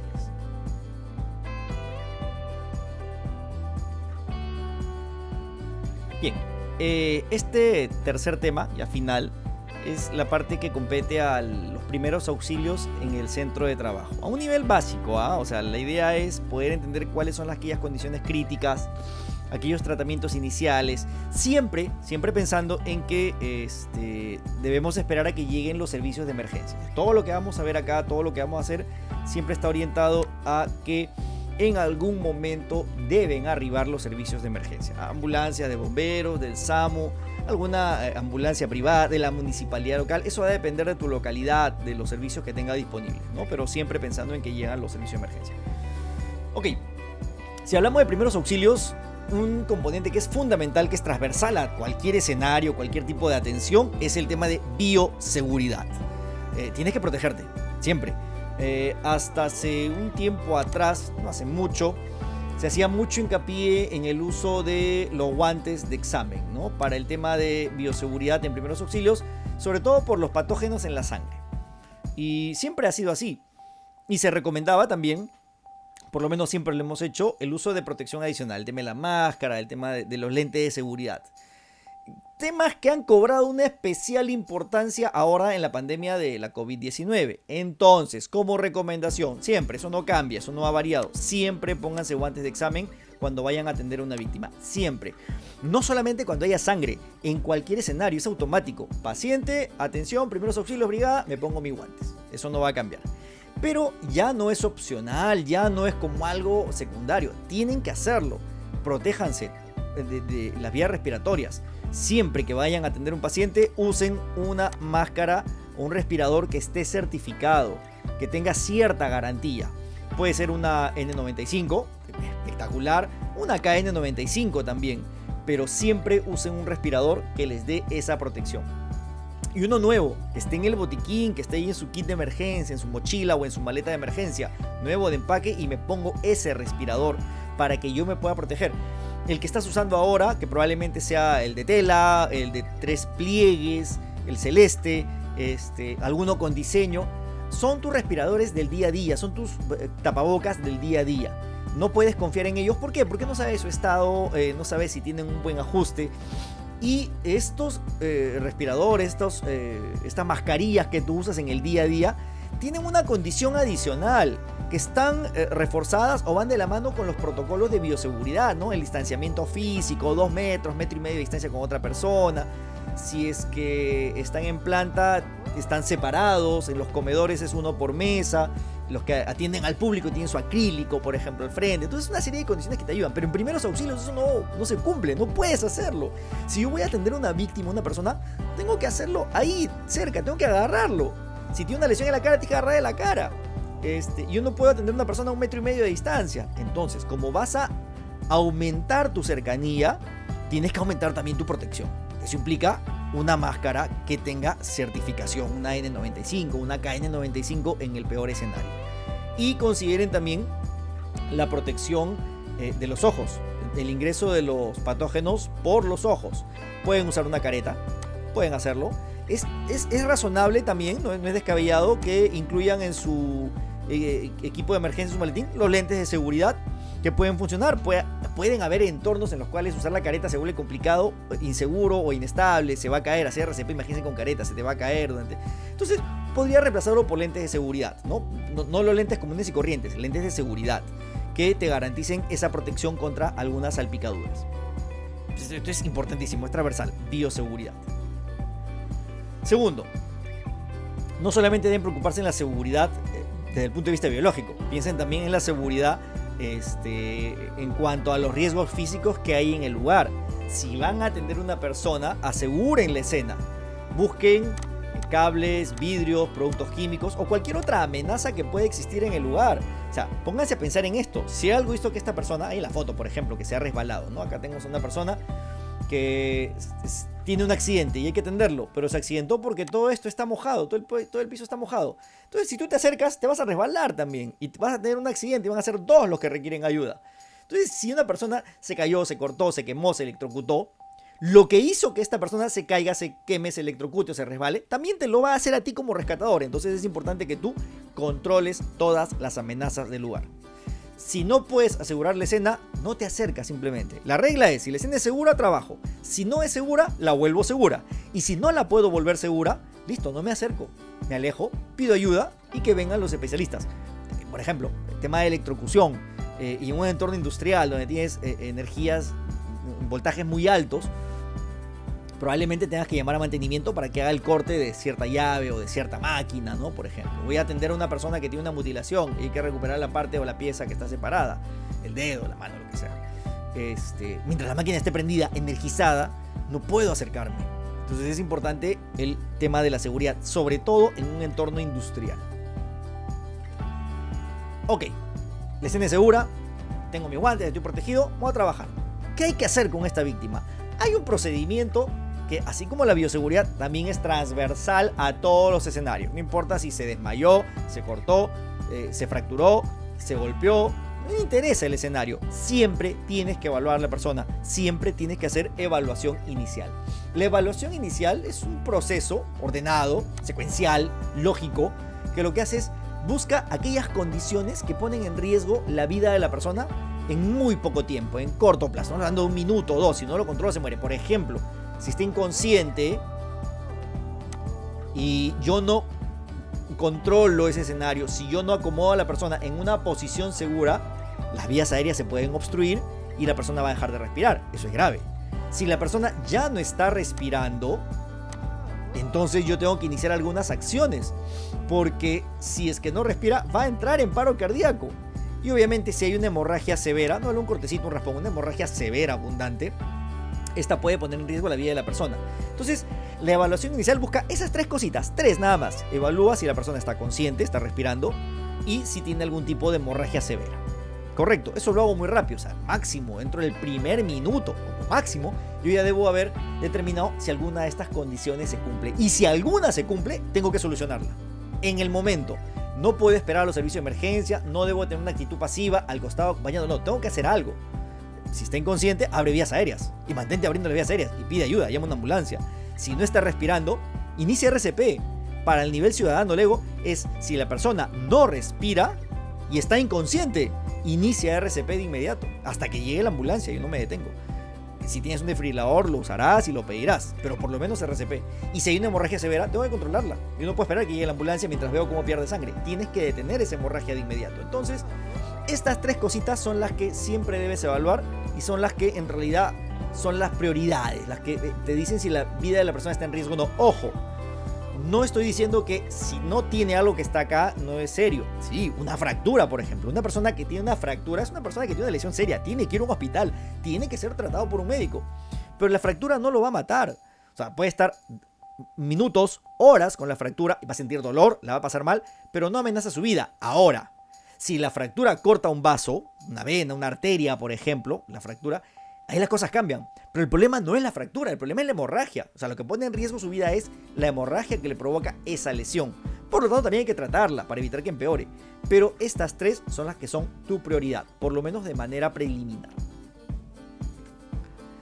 Vamos a tratar cada lesión, una por una. De lo más cotidiano hasta lo más grave, lo más crítico que podríamos encontrar. Vamos a empezar con heridas superficiales, raspones, cortes, abrasiones, lo más cotidiano. Si una persona tiene alguna lesión, como una herida, como un raspón, donde no hay un sangrado importante, donde no hay un sangrado que amenace la vida de la persona, lo mejor que pueden hacer por esta persona es lavar la herida con agua y jabón. Laven la herida. Una herida bien lavada, una herida limpia, cicatriza bien. Y es lo que buscamos. No es necesario el alcohol ni el agua oxigenada.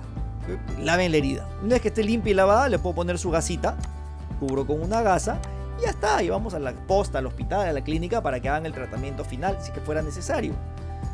¿Cuándo uso entonces alcohol, agua oxigenada? En realidad son alternativas. No es tu primera opción. Si estoy, no sé, pues, en la playa, en la Panamericana Sur, y estoy cambiando la llanta y me corto con una herramienta, no tengo acceso a agua ni jabón, que no te queda otra opción más que limpiar esa herida con lo que tengas en tu botiquín y probablemente uses agua oxigenada. Pero si estoy en la planta, estoy en mi casa, usen agua y jabón. Una herida cicatriza mejor mientras más limpia esté. Eso es indiscutible. Entonces, laven la herida.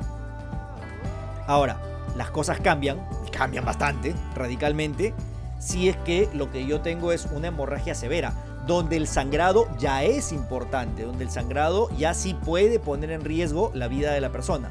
Ahí la prioridad no es lavar la herida. Un sangrado acá importante, imagínense que acá está saliendo la sangre y todo esto es sangre que sale en gran cantidad.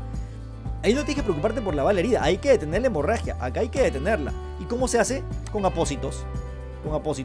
Con todos los apósitos que tengas en tu botiquín, que sean de un tamaño razonable, ¿no? Respetable. Apliquen presión directa.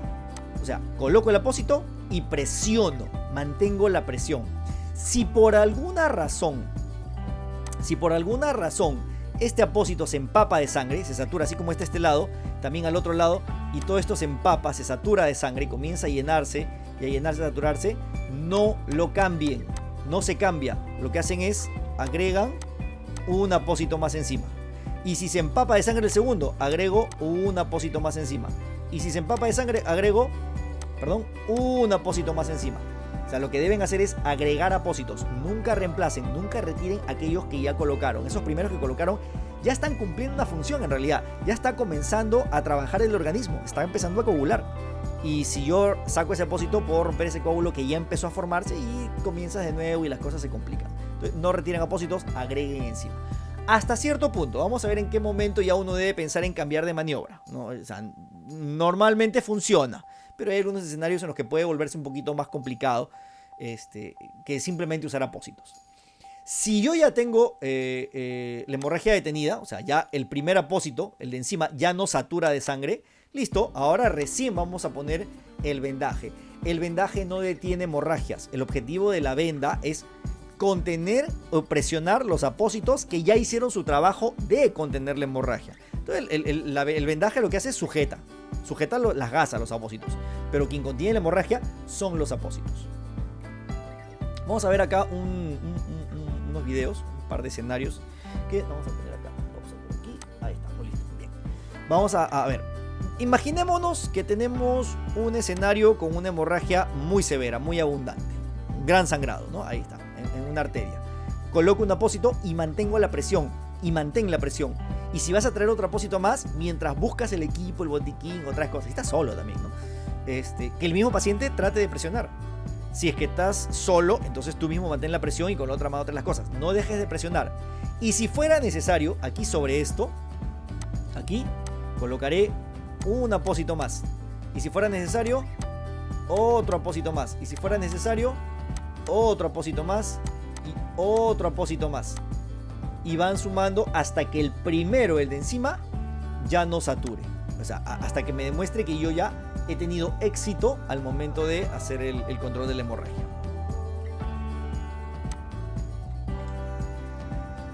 Ok, digamos que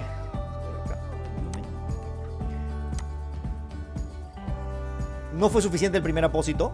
Abro otro paquete de gasas mientras el paciente se mantiene la presión por su cuenta. Y lo que hago ahí es coloco otro apósito más. Ahí está el segundo. Y puede haber un tercero, puede haber un cuarto, puede haber un quinto apósito. Cuando yo ya coloqué el apósito final, o sea, ya vi que contuvo la hemorragia, o sea, ya no satura el primer apósito, ya no se empapa de sangre, ya tuve éxito. Recién ahí es donde yo voy a pensar en el vendaje. Y el vendaje se coloca ya al final. Un consejo cuando coloquen la venda, miren acá, siempre es de los dedos hacia el cuerpo, o sea, siempre es de distal a proximal, ¿correcto? Ahí empezamos a cubrir. Cubran toda la gasa completa, o sea, no dejen zonas sin cubrir, sin comprimir. Entonces coloco y desenrollo la venda. En este caso es una venda elástica. Tengan cuidado con la presión que ejercen una venda elástica porque demasiada presión también puede ser incómodo o doloroso para el paciente, ¿correcto? Es así de sencillo, chicos. Una vez que ya controlé la hemorragia, listo, traslado al paciente. Pues espero que llegue la ambulancia. Por lo menos ya hice el trabajo sobre la parte más crítica, que es la contención de la hemorragia. Otro escenario asociado a su realidad, al entorno industrial, es la posibilidad de mutilaciones. Si existe una mutilación, un evento que logra mutilar a una persona, o sea, separar una parte del cuerpo, lo que deben hacer es, primero, preocupense por la persona. Vamos a ver un video y vamos a ir explicando en la medida que vaya avanzando el video. Tenemos un paciente, una niña, una persona, se cierra la puerta y hay una mutilación, hay una parte del cuerpo separada. Ahí está el dedo. Tu prioridad siempre es el paciente. Eso no va a cambiar. Siempre. Lo primero siempre es el paciente. Aplica presión directa. Contén la hemorragia. Recuesta a la persona para que reduzca la posibilidad de aparición del shock. Ha perdido sangre y probablemente siga perdiendo sangre por la herida. Entonces, recuesta a la persona que descanse. Ahorita vamos a ver cómo es que se trata el shock, pero en primera instancia, recuesta a la persona. Pide ayuda. Llama a los servicios de emergencia. Y ya tienes al paciente controlado. Si yo ya tengo estos 3 puntos controlados, ahora sí ya me puedo preocupar por el cuarto punto, que es el tratamiento sobre la parte separada. Recupera, si puedes hacerlo, la parte separada. Protégela en una gasa, envuélvela. Esa gasita, protegiendo la parte separada, en una bolsa. Esa bolsa la cierro. Y esa bolsa hermética, no hermética, pero sí por lo menos sellada y protegida, va dentro de otra bolsa que contenga hielo. El hielo no debe ir en contacto directo con la parte separada, con la piel, con el tejido. Va en una bolsa que está separada por otra bolsa protegiendo la parte que fue separada. Hay que tener cuidado. Otra recomendación: si es que para recuperar la parte separada, el dedo, la mano, lo que sea, se ponen en riesgo, no lo hagan. O sea, si tengo una maquinaria, una guillotina, por ejemplo, una prensa, primero tienes que desconectar la prensa, tienes que apagar la prensa, desenergizar la prensa, liberar la presión residual, hacer incluso hasta probablemente algún tipo de bloqueo o etiquetado para que tú puedas meter la mano y sacar la parte que ha sido separada. Un tema medio delicado porque en un entorno industrial pueden haber más lesionados que el original. Entonces tengan cuidado, no se arriesguen para recuperar la parte separada. Y segunda recomendación: una vez que recuperen una parte del cuerpo que ha sido mutilada, así como está, la ponen en la gasita y así como está en la bolsa. No la laven, no la limpien, porque tratar de lavarla, limpiarla puede destruir tejido. Y en la parte donde ocurrió la mutilación pueden haber tejidos muy pequeñitos, microscópicos, vasos, nervios, que pueden ser los que el médico necesita para poder reinjertar ese tejido. Entonces, eviten manipularlo o manipúlenlo lo menos posible hasta que sea protegido y llegue a su arribo final, que es con el paciente. La idea es que llegue la parte separada junto con el paciente. Entonces, recapitulando. A. Siempre traten de recuperar la parte separada. Acá está. A. 2 o B. Colóquenlo y protéjanlo en una gasa. Coloco la parte separada en una gasita. Está protegida. 3 o C. Esta gasa que está protegiendo la parte separada la voy a colocar dentro de una bolsa y la voy a cerrar para que no entre humedad, no entre agua ni el hielo que se derrite. Porque el siguiente paso, el D, es colocar esta bolsa dentro de otra bolsa que contiene el hielo. ¿Correcto? Y trasládenlo junto con el paciente. Ojo, no demoren el traslado por buscar hielo. O sea, si no hay hielo, no hay. Listo. Ahí está la ambulancia, ahí está el paciente, que se vayan de una vez juntos y que se vaya con la parte separada. Se la dan al paramédico, o al enfermero, o al médico quien tripule la ambulancia. Pero no demoren el traslado por buscar hielo. O sea, no esperen a buscar hielo para recién ahí después llevar la parte separada al hospital después que el paciente ya partió. No, lo ideal es que se vayan juntos, que el paciente y la parte separada lleguen al mismo tiempo al hospital. Eso le da buena chance al médico de por lo menos intentar reinjertar esa parte. Asociado a hemorragias, también es inevitable que hablemos del torniquete. Si alguno ha llevado un curso de primeros auxilios hace muchos años atrás, estamos hablando probablemente hasta finales de los 80, ¿no? Y hasta un poquito antes incluso, el torniquete era el método que te enseñaban, ¿no? Corte, torniquete, herida, torniquete. Y era un método bastante común y era parte de los cursos de ese entonces.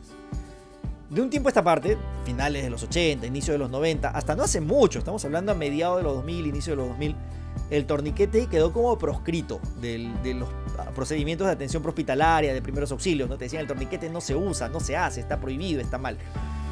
Pero en estos últimos años, estos últimos 10 años, probablemente, un poquito más, el torniquete ha recuperado su valor. Lo que pasa es que ha llegado al lugar en el que debería estar, con los procedimientos, los protocolos y los conocimientos que ya tenemos, que sí le dan un valor importante. El torniquete salva vidas. O sea, hay escenarios, hay heridas, hay lesiones, hay hemorragias que no podrías contener de otra forma que no sea con un torniquete. Pero con algunos cambios, con algunas cosas importantes. Primera recomendación que les doy es: usen un torniquete comercial. O sea, el torniquete artesanal, improvisado, de un grosor a veces demasiado ancho, a veces demasiado delgado, que termina haciendo daño, ya pierde valor teniendo tan a la mano y de manera tan accesible los torniquetes comerciales. Estos no tienen pierde, están diseñados para funcionar y funcionar bien. El ancho que tienen es el adecuado, el ajuste que tienen es el adecuado, los dispositivos para restricción son los adecuados. Entonces funciona bastante bien y no son costosos, son muy fáciles de conseguir ahora. Entonces, primero, usen un torniquete comercial. Segundo, en realidad va a la par porque es igual de importante. Si van a usar un torniquete, que este sea siempre el último recurso. ¿Qué quiere decir? Si una persona tiene una hemorragia, una herida severa, primero intenta con los métodos tradicionales, o sea, la gasa, el apósito, a menos que sea una hemorragia extremadamente severa desde el inicio, una mutilación a la altura del muslo, por ejemplo, ¿no? El sangrado es tan profuso que es absurdo intentar controlarlo con algún tipo de gasa o apósito, ¿no? Pero en general, traten siempre de usar los métodos tradicionales. Si a pesar de que yo coloco gasas, apósitos, el sangrado no se detiene, ni siquiera disminuye, le coloco una gasa encima de la otra y la segunda se satura tan rápido como la primera, ya pasó un tiempo razonable, máximo 2 minutos, y no funciona, listo, ya no intentes más, cambia de maniobra. En ese momento digo, ¿sabes qué? Vamos a pasar al torniquete y usemos torniquete. ¿Qué reglas hay que seguir cuando usen un torniquete? Primero, una vez que se coloca, no se retira más. El torniquete no debe ser retirado. El único que lo puede sacar es el médico. Coloco el torniquete, el médico lo retira. Yo no, déjenlo puesto.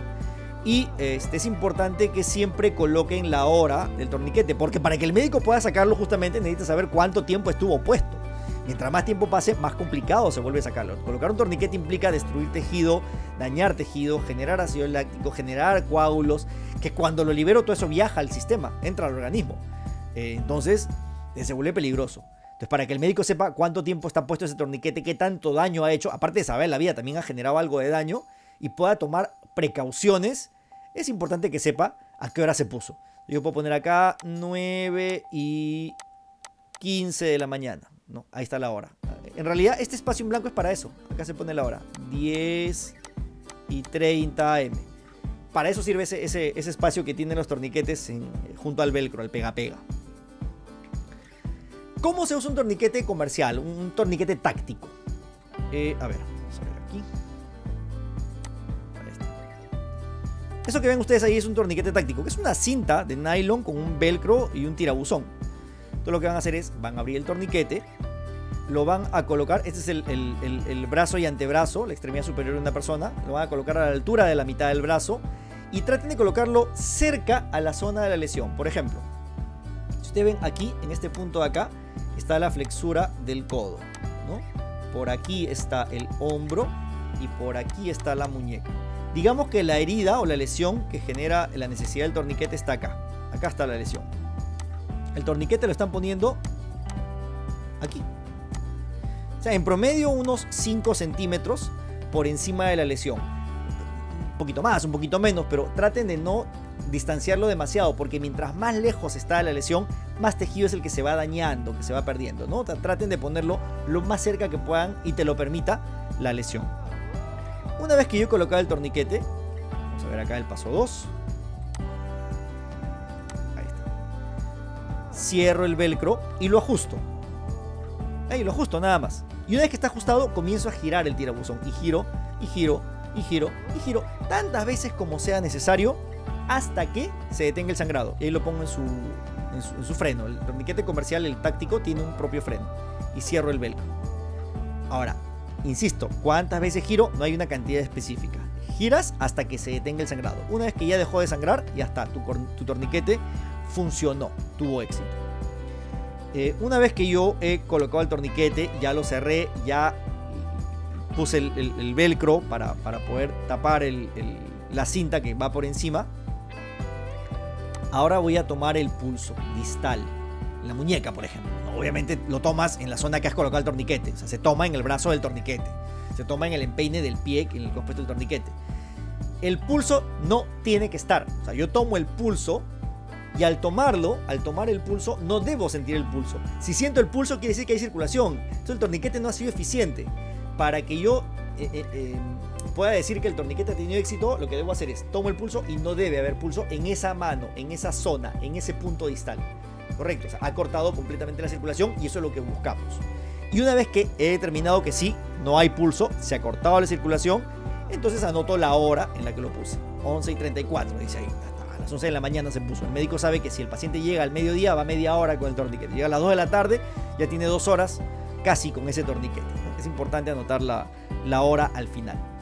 Si es que lo que tuvieran es un torniquete artesanal, no es que esté prohibido, no es recomendable ya, pero al final usé un torniquete artesanal hecho con una venda triangular, por ejemplo, ¿no? Y un tubo de PVC, y funciona bien. La hora se debe poner acá, en la frente. O sea, tiene que estar en un lugar donde el médico lo vea. Ni bien te recibe, ve ahí, 11 de la mañana, 10:30 de la mañana. No en la cinta, no en la venda, porque eso lo van a cortar, se va a echar a perder, lo van a romper para poder acceder a la herida. O se empapa de sangre y se borra o ya no se ve el dato colocado. Entonces la recomendación es acá en la frente, la hora en que se puso el torniquete.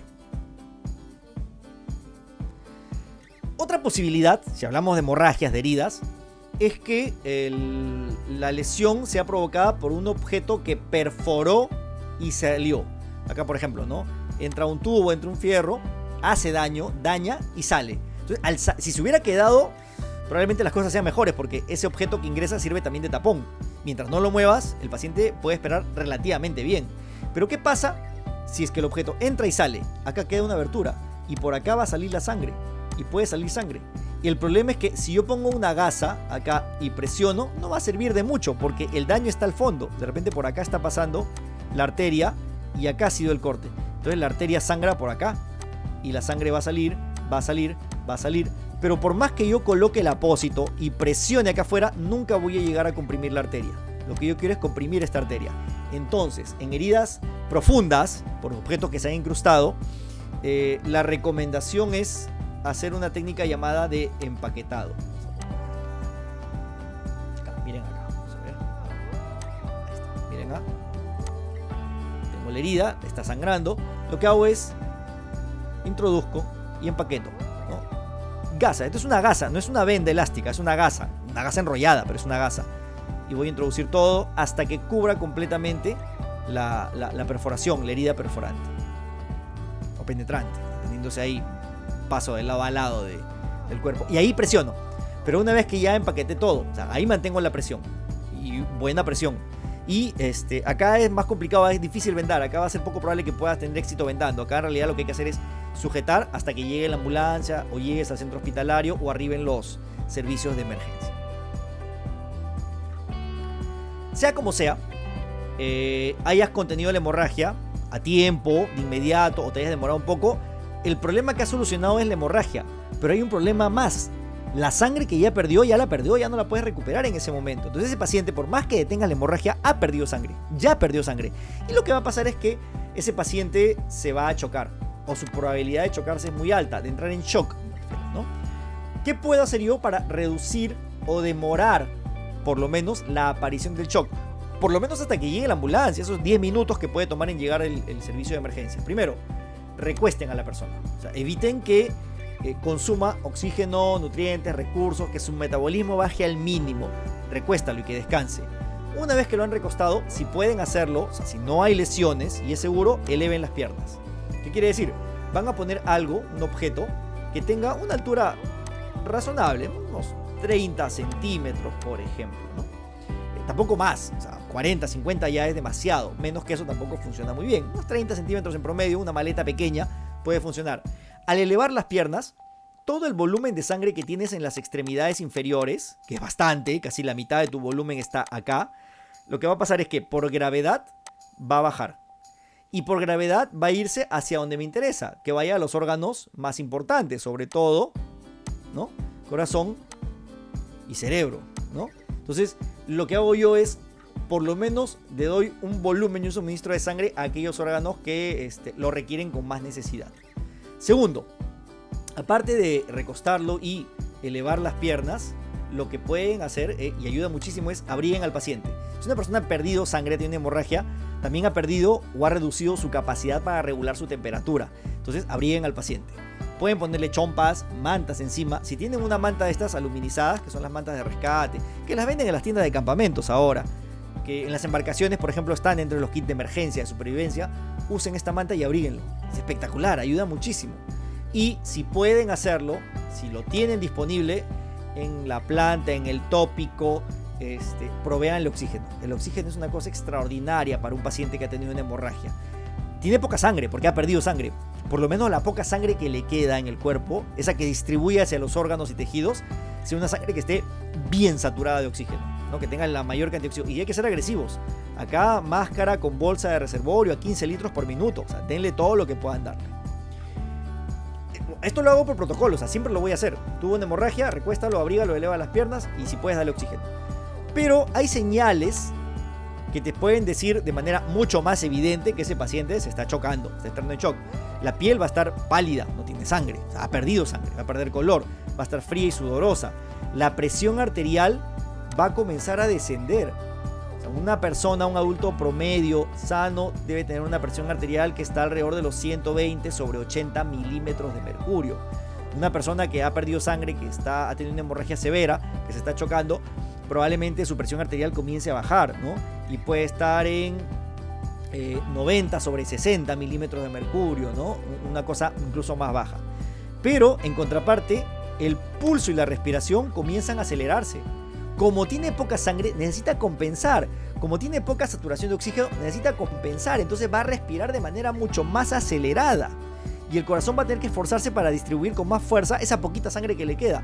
Entonces, la respiración y el pulso van a aumentar su velocidad. Van a estar muy acelerados. La persona va a respirar con mucha agitación, aunque no haya hecho ejercicio.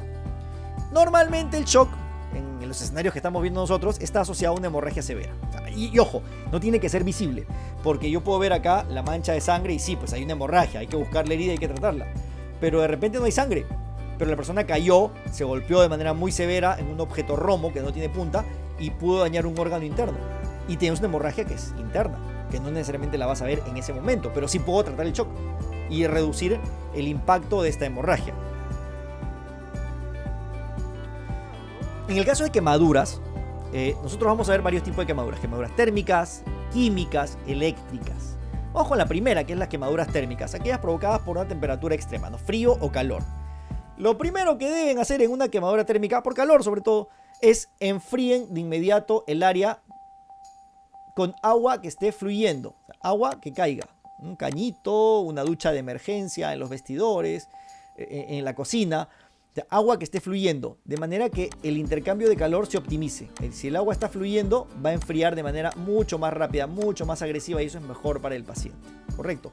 Tan pronto como sea posible y el mayor tiempo posible. O sea, si la ambulancia va a demorar en llegar 10 minutos, los 10 minutos que estás esperando, que sea con agua, que le esté cayendo agua, los 10 minutos completos. Si yo lo voy a trasladar, porque no va a venir una ambulancia, por lo menos unos 10 minutos antes de iniciar la ruta o el traslado, que enfríe bien la zona quemada. Recomendaciones: no retiren la ropa adherida a la piel. Si por alguna razón la quemadura, dejamos que acá tiene un pedazo de camisa, porque es media plástica, media sintética, la quemadura hizo que la ropa se queme y esta parte se pegue, no la arranquen, no la retiren. Eso es trabajo del médico. Ustedes lo hacen y van a destruir el tejido o la piel de la persona, más allá de la quemadura.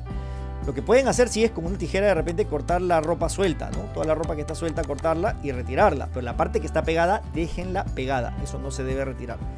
No coloquen cremas, no coloquen medicamentos, ni siquiera crema para quemaduras, porque la crema para quemaduras es un medicamento al final de cuentas. Y si han tocado alguna vez la crema, es aceitosa, es grasosa.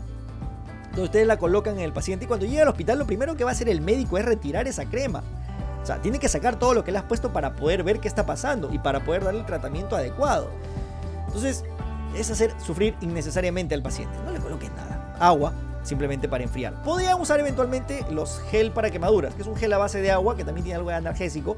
Pero la ventaja de estos gel, diseñados especialmente para quemaduras, es que, como son a base de agua, una vez que abren el caño para enfriar, se diluye completamente, ¿no? Entonces no hay mayor complicación. Y por último, no revienten las ampollas. Si una ampolla se formó, déjenla intacta. Si la ampolla se rompió porque rozó la ropa, el mismo peso de la ampolla, el agua, hizo que se rompa, ya está, no puedo hacer más, se rompió la ampolla. Pero yo no debo de provocar la ruptura de las ampollas. En tanto puedan, manténganlas intactas. Puede darse el caso que tienes una cantidad muy limitada de agua. Acá, por ejemplo, tengo una botellita de agua para una quemadura. Es todo lo que tengo, no hay más. Estoy en la calle, estoy de repente... evacué porque es un sismo, hay amenaza de tsunami, me quemé la mano al bajar y ya estoy afuera, ya no puedo regresar a la planta. Si tienes poca agua, úsala igual. O sea, una botellita de agua funciona y funciona muy bien, úsala. Pero trata de cuidarla. O sea, trata de desperdiciar la menor cantidad posible. Puedo echar el agua, por ejemplo, y abajo, donde está cayendo el agua, puedo poner una bandeja de modo que reciba el agua que está cayendo. Ya no puedo seguir echando más agua porque ya le eché todo el litro o el medio litro completo, pero al tener la bandeja, por lo menos puedo permitir que la persona mantenga la extremidad sumergida durante algo de tiempo y eso ayuda a reducir el impacto de la quemadura. Al final el agua va a terminar entibiándose, va a igualar temperaturas, pero durante algún buen tiempo va a estar más frío y va a ayudar. En el caso de quemaduras por electricidad, hay que tener en cuenta dos aspectos. Uno es el tratamiento de la quemadura y el otro es el tratamiento del paro cardíaco. Vamos a ver ambos escenarios. Primero, esto no cambia, esto siempre es igual. O sea, si hay una descarga eléctrica, corten la energía. Nada que lo empujo con un palo de escoba seco. No, corten la energía, es lo correcto. Si la empresa tiene diferenciales instalados, probablemente esto sea casi automático, ¿no? Pero si no fuera así, corten la energía. Y una vez que corté la energía, saco a la víctima y la pongo en un lugar seguro. O sea, la alejo de la zona que es peligrosa. La pongo en un lugar donde pueda darle la atención correcta. Cuando atiendan una quemadura por electricidad, busquen un punto de ingreso y un punto de salida. La energía no se queda por el cuerpo. Si esta persona, por ejemplo, acá había un cable de electricidad y tocó el cable y se quemó, porque acá está la quemadura, la energía no se queda acá. La energía lo que hace es, va a pasar y va a avanzar por todo tu cuerpo. Y va a avanzar por tu cuerpo. Y va a avanzar y va a avanzar hasta que encuentre un punto de salida. La energía se mueve por el cuerpo, no se queda. Digamos que acá el antebrazo estaba tocando la pared. Si la energía llega hasta acá y encuentra como salida a la pared, va a salir hacia la pared. Pero al salir, que es el punto de salida, lo que va a hacer es, va a quemar. Y va a ser una quemadura seria también. Entonces voy a tener un punto de entrada y un punto de salida. ¿Correcto? Punto de entrada. Y acá un punto de salida de la energía. Busquen ambas. Y traten ambas como una quemadura térmica. Agua y enfriamiento. Excepto si, obviamente entiendan que ya está en un lugar seguro la persona, está en un patio, ya está lejos del contacto eléctrico. Trato como una quemadura normal, térmica, excepto si el paciente está inconsciente. Si el paciente está inconsciente, de inmediato, regreso a lo primero, evaluación inicial. ¿Está consciente? No. ¿Está respirando? Sí. Ya, listo. Vamos a ponerle costadito, tratamos la quemadura. ¿Está consciente? No. ¿Está respirando? No, tampoco. Paro cardíaco. Inicia RCP. En un caso de electrocución, con más razón, porque la probabilidad de que el corazón se haya detenido o haya entrado en un ritmo anormal y peligroso luego de la descarga eléctrica es muy alto.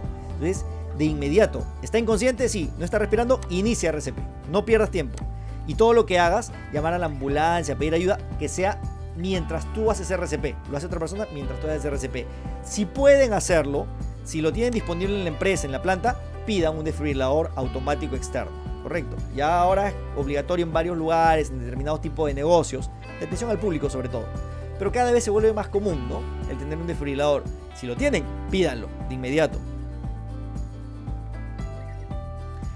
Si la quemadura es por productos químicos, lo primero es asegurar la escena. O sea, no te puedes acercar porque van a ser dos personas, ¿correcto? Un producto químico, un tóxico, un veneno, un corrosivo, un ácido.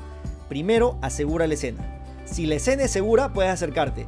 Y no solamente que sea segura, que la escena sea segura, pero que también tú tengas la protección personal adecuada.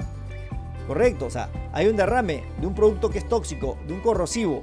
No puedo trabajar con mi zapato de seguridad de cuero porque se lo va a comer el cuero y te vas a quemar los pies.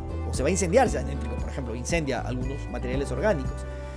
El respirador que usas es una máscara KN95 para la COVID, pero no es para vapores orgánicos o tóxicos.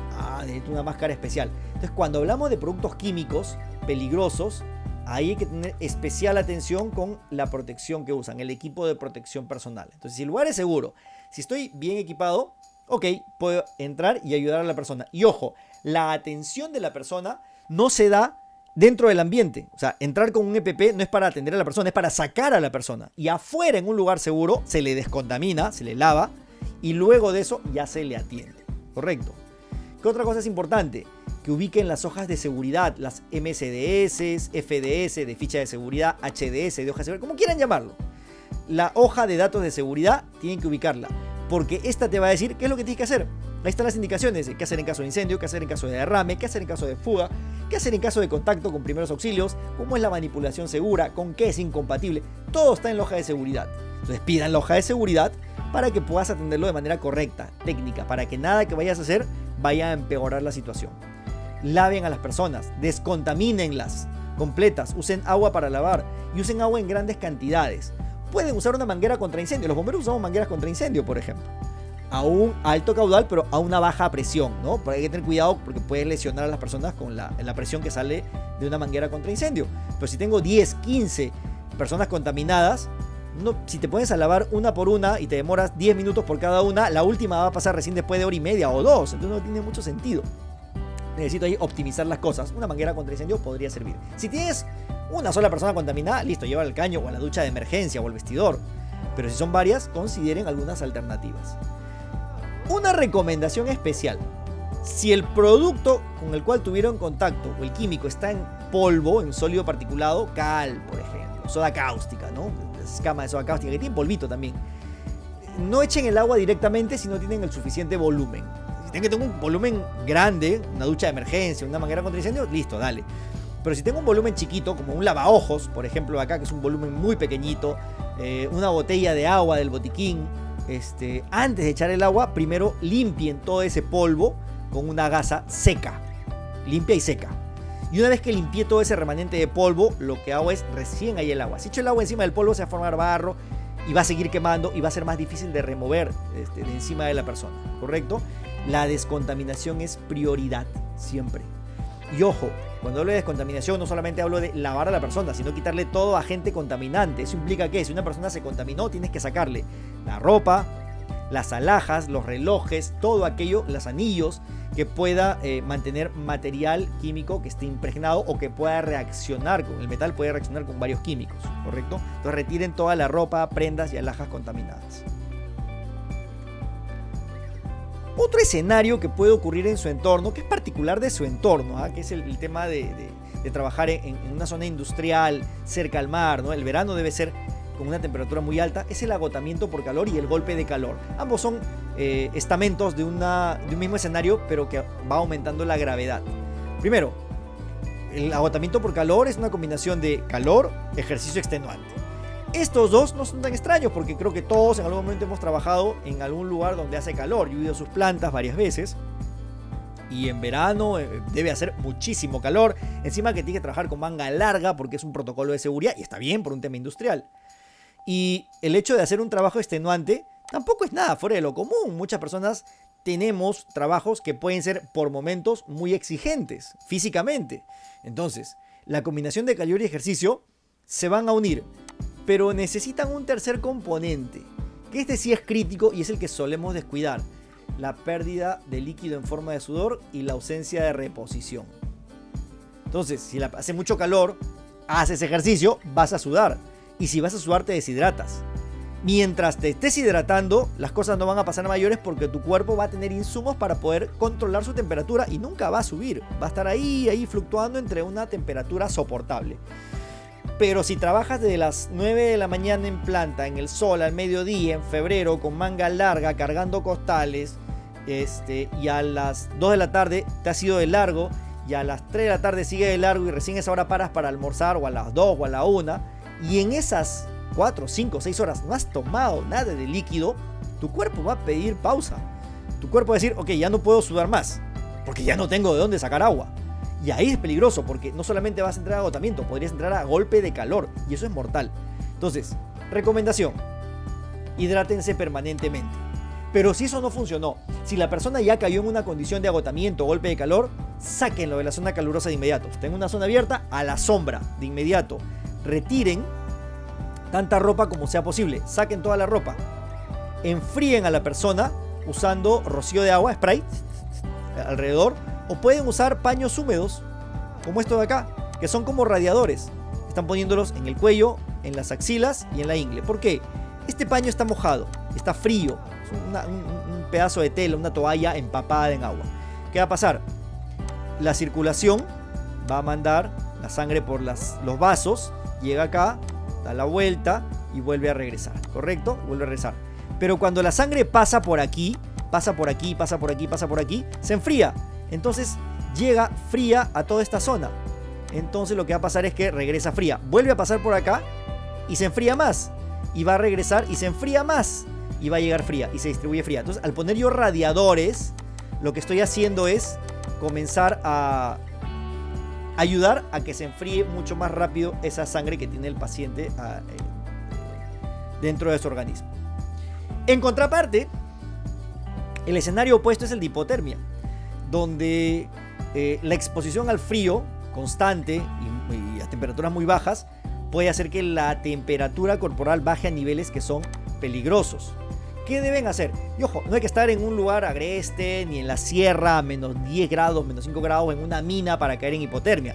Acá en Lima, en una zona como Chincha, como Paita, en zonas costeras donde tienen sus plantas, puede pasar también. Un frigorífico, por ejemplo, una cámara de frío. Acá junto al aeropuerto está el centro comercial de alimentos, que es un gran hangar que puede estar a menos 5, menos 6, menos 4 grados. Entonces puede ocasionar en un entorno de ciudad, industrial, también casos de hipotermia. ¿Qué deben hacer? Retiren a la víctima de inmediato de la zona de frío, sáquenlo de ahí y comiencen a calentarlo de inmediato. Que puede ser calentamiento pasivo, que en este caso es, por ejemplo, le pongo una mantita y la persona sola va a ir poco a poco recuperando su temperatura, va a ir subiendo su temperatura, va a ir de adentro hacia afuera, va a subir su temperatura, de adentro hacia afuera. Y va a demorar, pero va a lograr recuperar, su temperatura corporal normal. Puedo optar también por el calentamiento activo. El calentamiento activo es darle una fuente de calor, un radiador, por ejemplo, como este de acá, ¿no? Pongo un radiador, lo que hace ese radiador es irradia calor y va a irradiar y va a calentar a la persona. O sea, ya no es que la persona se caliente por su cuenta, sino le va a proporcionar una fuente de calor externa y eso va a ayudar bastante, va a acelerar ese proceso de recuperación. Sea como sea, así ustedes apliquen calentamiento activo, no deben retrasar ni reemplazar el tratamiento final, que es llevar a la persona al centro hospitalario. Y en el caso de lesiones, con esto acabamos, en el caso de lesiones, básicamente lo que tienen que hacer ustedes es evitar que la condición de la persona empeore. Por ejemplo, si tiene una lesión acá en el tobillo, deben evitar que mueva el tobillo. Fijen la lesión con las manos. ¿Qué quiere decir? Voy a colocar una mano aquí y una mano acá. O sea, una en la canilla y otra mano en el empeine. De modo que al sujetar, la persona ya no va a poder rotar el tobillo. ¿Okay? Ya tiene el tobillo fijo. Entonces reducen la movilidad de la zona lesionada. Pero aparte de eso, también reduzcan o eviten el movimiento del paciente. Pónganse a pensar, si una persona se cae por las escaleras, lo primero que va a querer hacer, ni bien llega al suelo, es ponerse de pie y va a empeorar su lesión, o puede tener otras lesiones complicadas adicionales que uno no necesariamente ve, el cuello, la espalda, por ejemplo, que son zonas más críticas, ¿no? Entonces, eviten el movimiento de la persona. Si pueden hacerlo, que se recueste, si es seguro, que se recueste y que no se mueva. Y ahí esperen a que lleguen los servicios de emergencia. Si pueden ferulizar, si saben cómo hacerlo, probablemente en las partes prácticas ya hagamos algunas maniobras de ferulización con los equipos que tengan ustedes en sus plantas. Si pueden hacerlo, ok, bien. Si no sé cómo, no tengo los insumos, o si tengo un servicio de emergencia que va a llegar en 5 minutos, esperen a los servicios de emergencia. Si están en un lugar seguro y pueden esperar, háganlo. Que ellos hagan la inmovilización y el traslado correcto. Lo que sí pueden hacer y ayuda mucho es la aplicación de frío. En los 10 minutos o 15 minutos que demoren en llegar la ambulancia, coloquen frío en la zona de la lesión. Acá, por ejemplo, la rodilla, le han puesto una bolsa de hielo sobre la rodilla. Lo que sí pueden hacer y les recomiendo es el hielo no directamente. Pueden poner acá una toallita, ¿no? Una toalla, de modo que el hielo no toque directamente la piel, sino tienes esta tela o este paño, esta gasa, esta toalla que amortigua el impacto térmico. No es tan agresivo porque el hielo también duele, incomoda, ¿no? Y otra recomendación, cuando coloquen frío o hielo en la zona de la lesión, hágalo con intervalos de descanso. ¿Qué quiere decir? Si le pongo, por ejemplo, 2 minutos de hielo, entonces vamos a permitirle 2 minutos de descanso, o sea, sin hielo, saco el hielo. Luego vuelvo a poner el hielo y lo mantengo ahí puesto durante 2 minutos.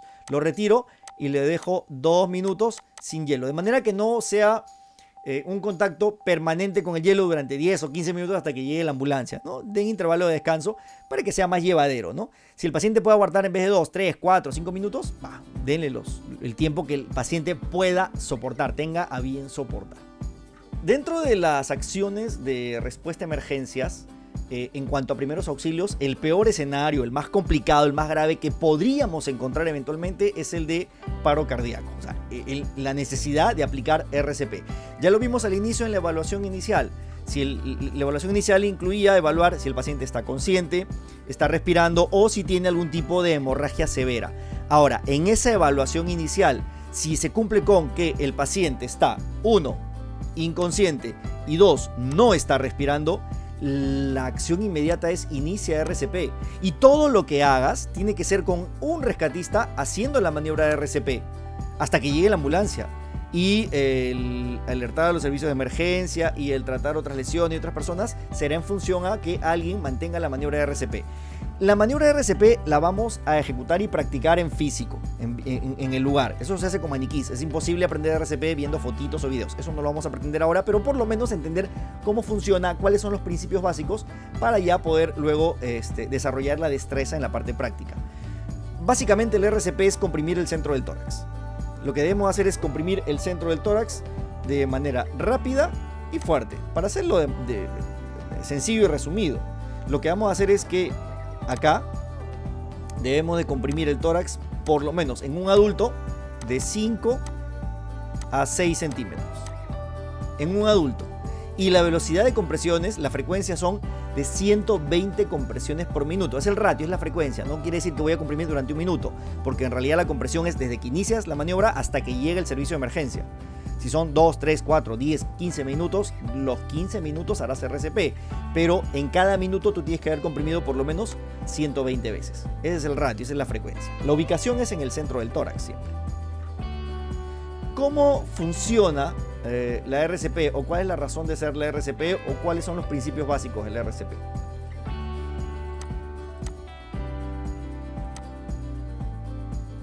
La RCP que vamos a ver acá y la que vamos a practicar también por un tema de bioseguridad y por la COVID es la RCP hands only o solo con las manos. Si yo tengo una persona que no respira y además está inconsciente, de inmediato llamen a los servicios de emergencia, al 116 de los bomberos, al 106 del SAMU. Abro la camisa, ubico el centro del tórax entre las tetillas del paciente y en el centro del tórax comprimo rápido y fuerte. Por lo menos 5 centímetros a una velocidad de 120 compresiones por minuto. Pam, pam, pam, pam. Ese es el ritmo que deben sostener, que deben mantener hasta que arribe el servicio de emergencia. Es poco probable que una persona, un rescatista, pueda hacer esto durante 10 minutos o 15 minutos. Eso no va a pasar. Entonces lo que deben hacer es relevar entre rescatistas. Lo ideal es que 2 rescatistas o 3 se releven la maniobra cada 2 minutos. El tiempo de relevo es cada 2 minutos. 2 pasos. Llama al servicio de emergencia y comienza a comprimir fuerte y rápido en el centro del tórax. La RCP se hace cuando tú ves a un adulto que pierde súbitamente el conocimiento. Frente a ti ha perdido el conocimiento, sabes que se acaba de desmayar, evalúas la respiración, no está respirando y comienzas a hacer la maniobra de RCP hasta que llegue la ambulancia. ¿Y cómo funciona la RCP? O sea, ¿cuál es la razón de ser de la maniobra? Cuando una persona pierde el conocimiento y el corazón deja de moverse, acá está el corazón, acá están las arterias, que son las vías que llevan la sangre al cerebro. Cuando el corazón se detiene y al hacer RCP comprimimos el tórax y lo obligamos a que bombee sangre al cerebro. Entonces lo que hace la RCP es mantiene el cerebro con sangre y lo mantiene con vida. No arregla nada, la RCP no revive al paciente, no arregla problemas. Lo que hace es mantiene el cerebro con vida. El cerebro, si deja de recibir sangre, si se le corta el suministro de sangre y oxígeno, probablemente tenga un tiempo de vida, de autonomía, unos 5 minutos en promedio, no más. Entonces si la ambulancia llega en 10 ya no hay nada que hacer. La RCP lo que hace es mantiene ese cerebro oxigenado y con vida, para que cuando llegue el servicio de emergencia pueda aplicar métodos más avanzados, probablemente desfibrilación, probablemente algunos medicamentos que puedan ayudar a este paciente, ¿no? Dependiendo si es que hay un médico o dependiendo del nivel de atención que pueda recibir, y hacer un traslado correcto. Pero este primer instante, este primer eslabón, que es el contacto entre el rescatista en el lugar hasta que arriba el servicio de emergencia, cuando hago RCP, mejoro la posibilidad de sobrevivencia enormemente en el paciente. Si yo a esto le agrego el uso de un desfibrilador automático externo, las posibilidades aumentan y mejoran muchísimo más. Algunas recomendaciones para la maniobra de RCP. Primero, la maniobra de RCP se debe realizar siempre sobre una superficie dura. Correcto, sobre el suelo. Nunca deben hacer RCP en un colchón ni en un material blando, porque si yo hago RCP, la idea es comprimir el corazón entre la espalda del paciente y el suelo y el tórax del paciente. Lo que hago es aplasto el corazón. Si es que estuviera sobre una cama, lo que hace es se va a hundir con todo y colchón y no voy a lograr la efectividad que quiero. Entonces siempre tiene que ser sobre una superficie dura y tienen que estar a una altura adecuada, arrodillados sobre el suelo al lado del paciente, para que puedan hacer la compresión adecuada con el peso de todo tu tórax. La compresión se hace con el peso del cuerpo sobre el paciente, ¿no? Para lograr esta compresión de más o menos 5 centímetros. Eso igual, insisto, lo vamos a ver ya en las destrezas prácticas. Dentro de la RCP es necesario mencionar, no se puede disociar el tema del uso del desfibrilador automático externo. En realidad es parte de la maniobra de RCP. Cuando yo hago RCP, el siguiente paso inmediato es hay que aplicar un desfibrilador. El 90% de los paros cardíacos comienzan con una fibrilación. Entonces son escenarios que tienen una alta probabilidad de ser revertidos si es que hago esta desfibrilación temprana, inmediata en el lugar. No todos los lugares, no todas las empresas, no todos los locales tienen un desfibrilador, pero en tanto lo tengan, pidan el desfibrilador. Si hay una persona inconsciente, pidan el desfibrilador, coloquen el desfibrilador y que el desfibrilador sea el que decida si es que va a descargar o no, si es que hay que hacer RCP o no. Actualmente los desfibriladores son inteligentes, son automáticos completamente, solamente tienes que colocarlos y el equipo te va a indicar si es que tienes que hacer RCP, si es que tiene que dar la descarga, y en algunos casos va a dar la descarga sin que hagas nada más que alejarte a las indicaciones que te dé el equipo.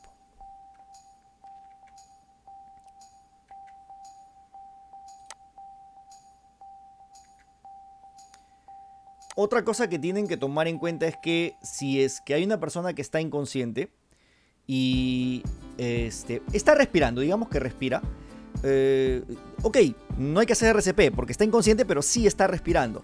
Y como no hay que hacer RCP, lo único que te queda es esperar a que lleguen los servicios de emergencia, pero esperar de manera segura. Una forma de esperar de manera segura es colocar al paciente en una posición en la cual sus vías aéreas no se obstruyan. Y si es que hay algún fluido, como vómito, sangre o saliva, no vaya a bloquear las vías aéreas, no vaya a atragantarse el paciente. Esto lo logro con la posición de recuperación, ¿no? Que es poner al paciente lateralizado para que sea más segura la espera. Obviamente, solamente se puede usar si es que el paciente no tiene ningún tipo de lesión y está respirando por su propia cuenta.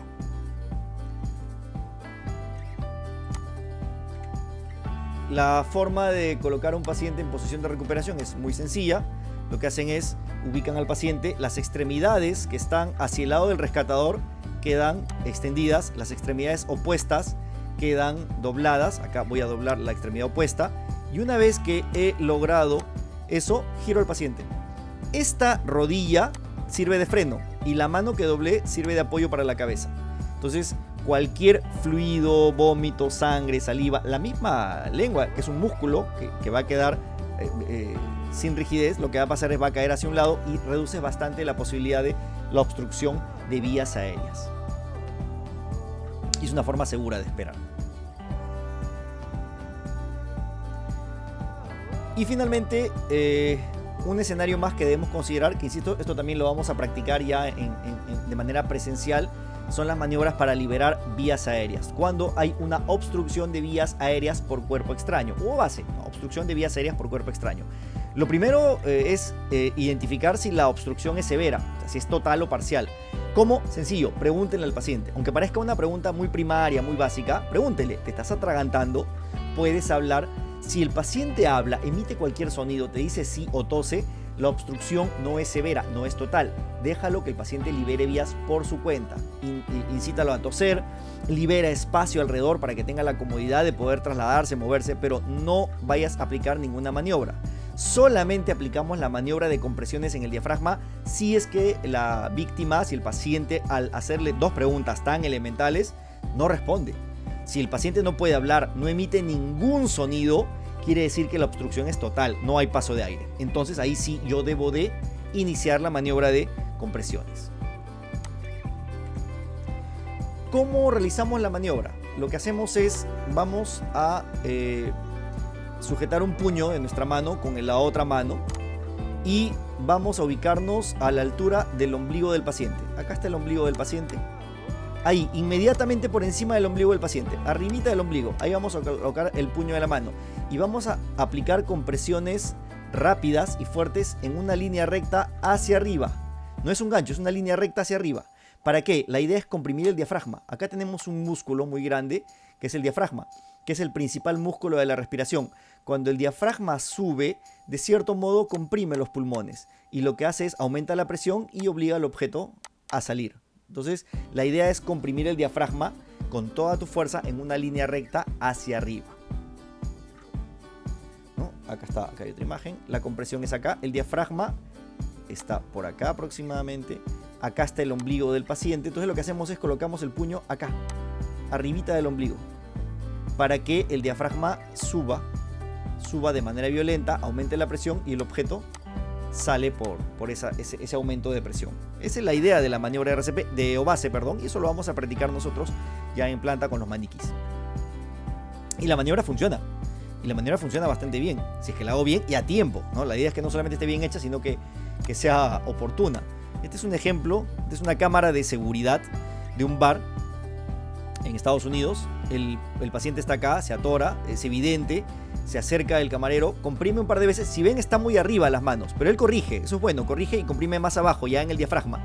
Y comprime una vez, 2 veces, 3 veces, y en la tercera vez libera vías. Bien hecho, rápido, buena respuesta.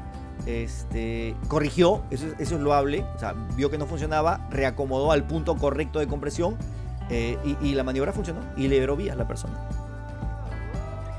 Si es que el paciente es una persona en la cual yo no le puedo comprimir el diafragma, acá por ejemplo el ombligo no puedo porque es una mujer que está embarazada, la compresión es en el tórax, en el centro del tórax, en una línea recta hacia adentro. De modo que aumento también la presión intratorácica y ayudo a liberar vías. Puede ser aplicado también en una persona en la cual yo no le puedo rodear el abdomen, una persona extremadamente obesa, alguien que tiene una lesión, una operación. O sea, en cualquier escenario en el cual yo no pueda comprimir el diafragma, la compresión es en el centro del tórax.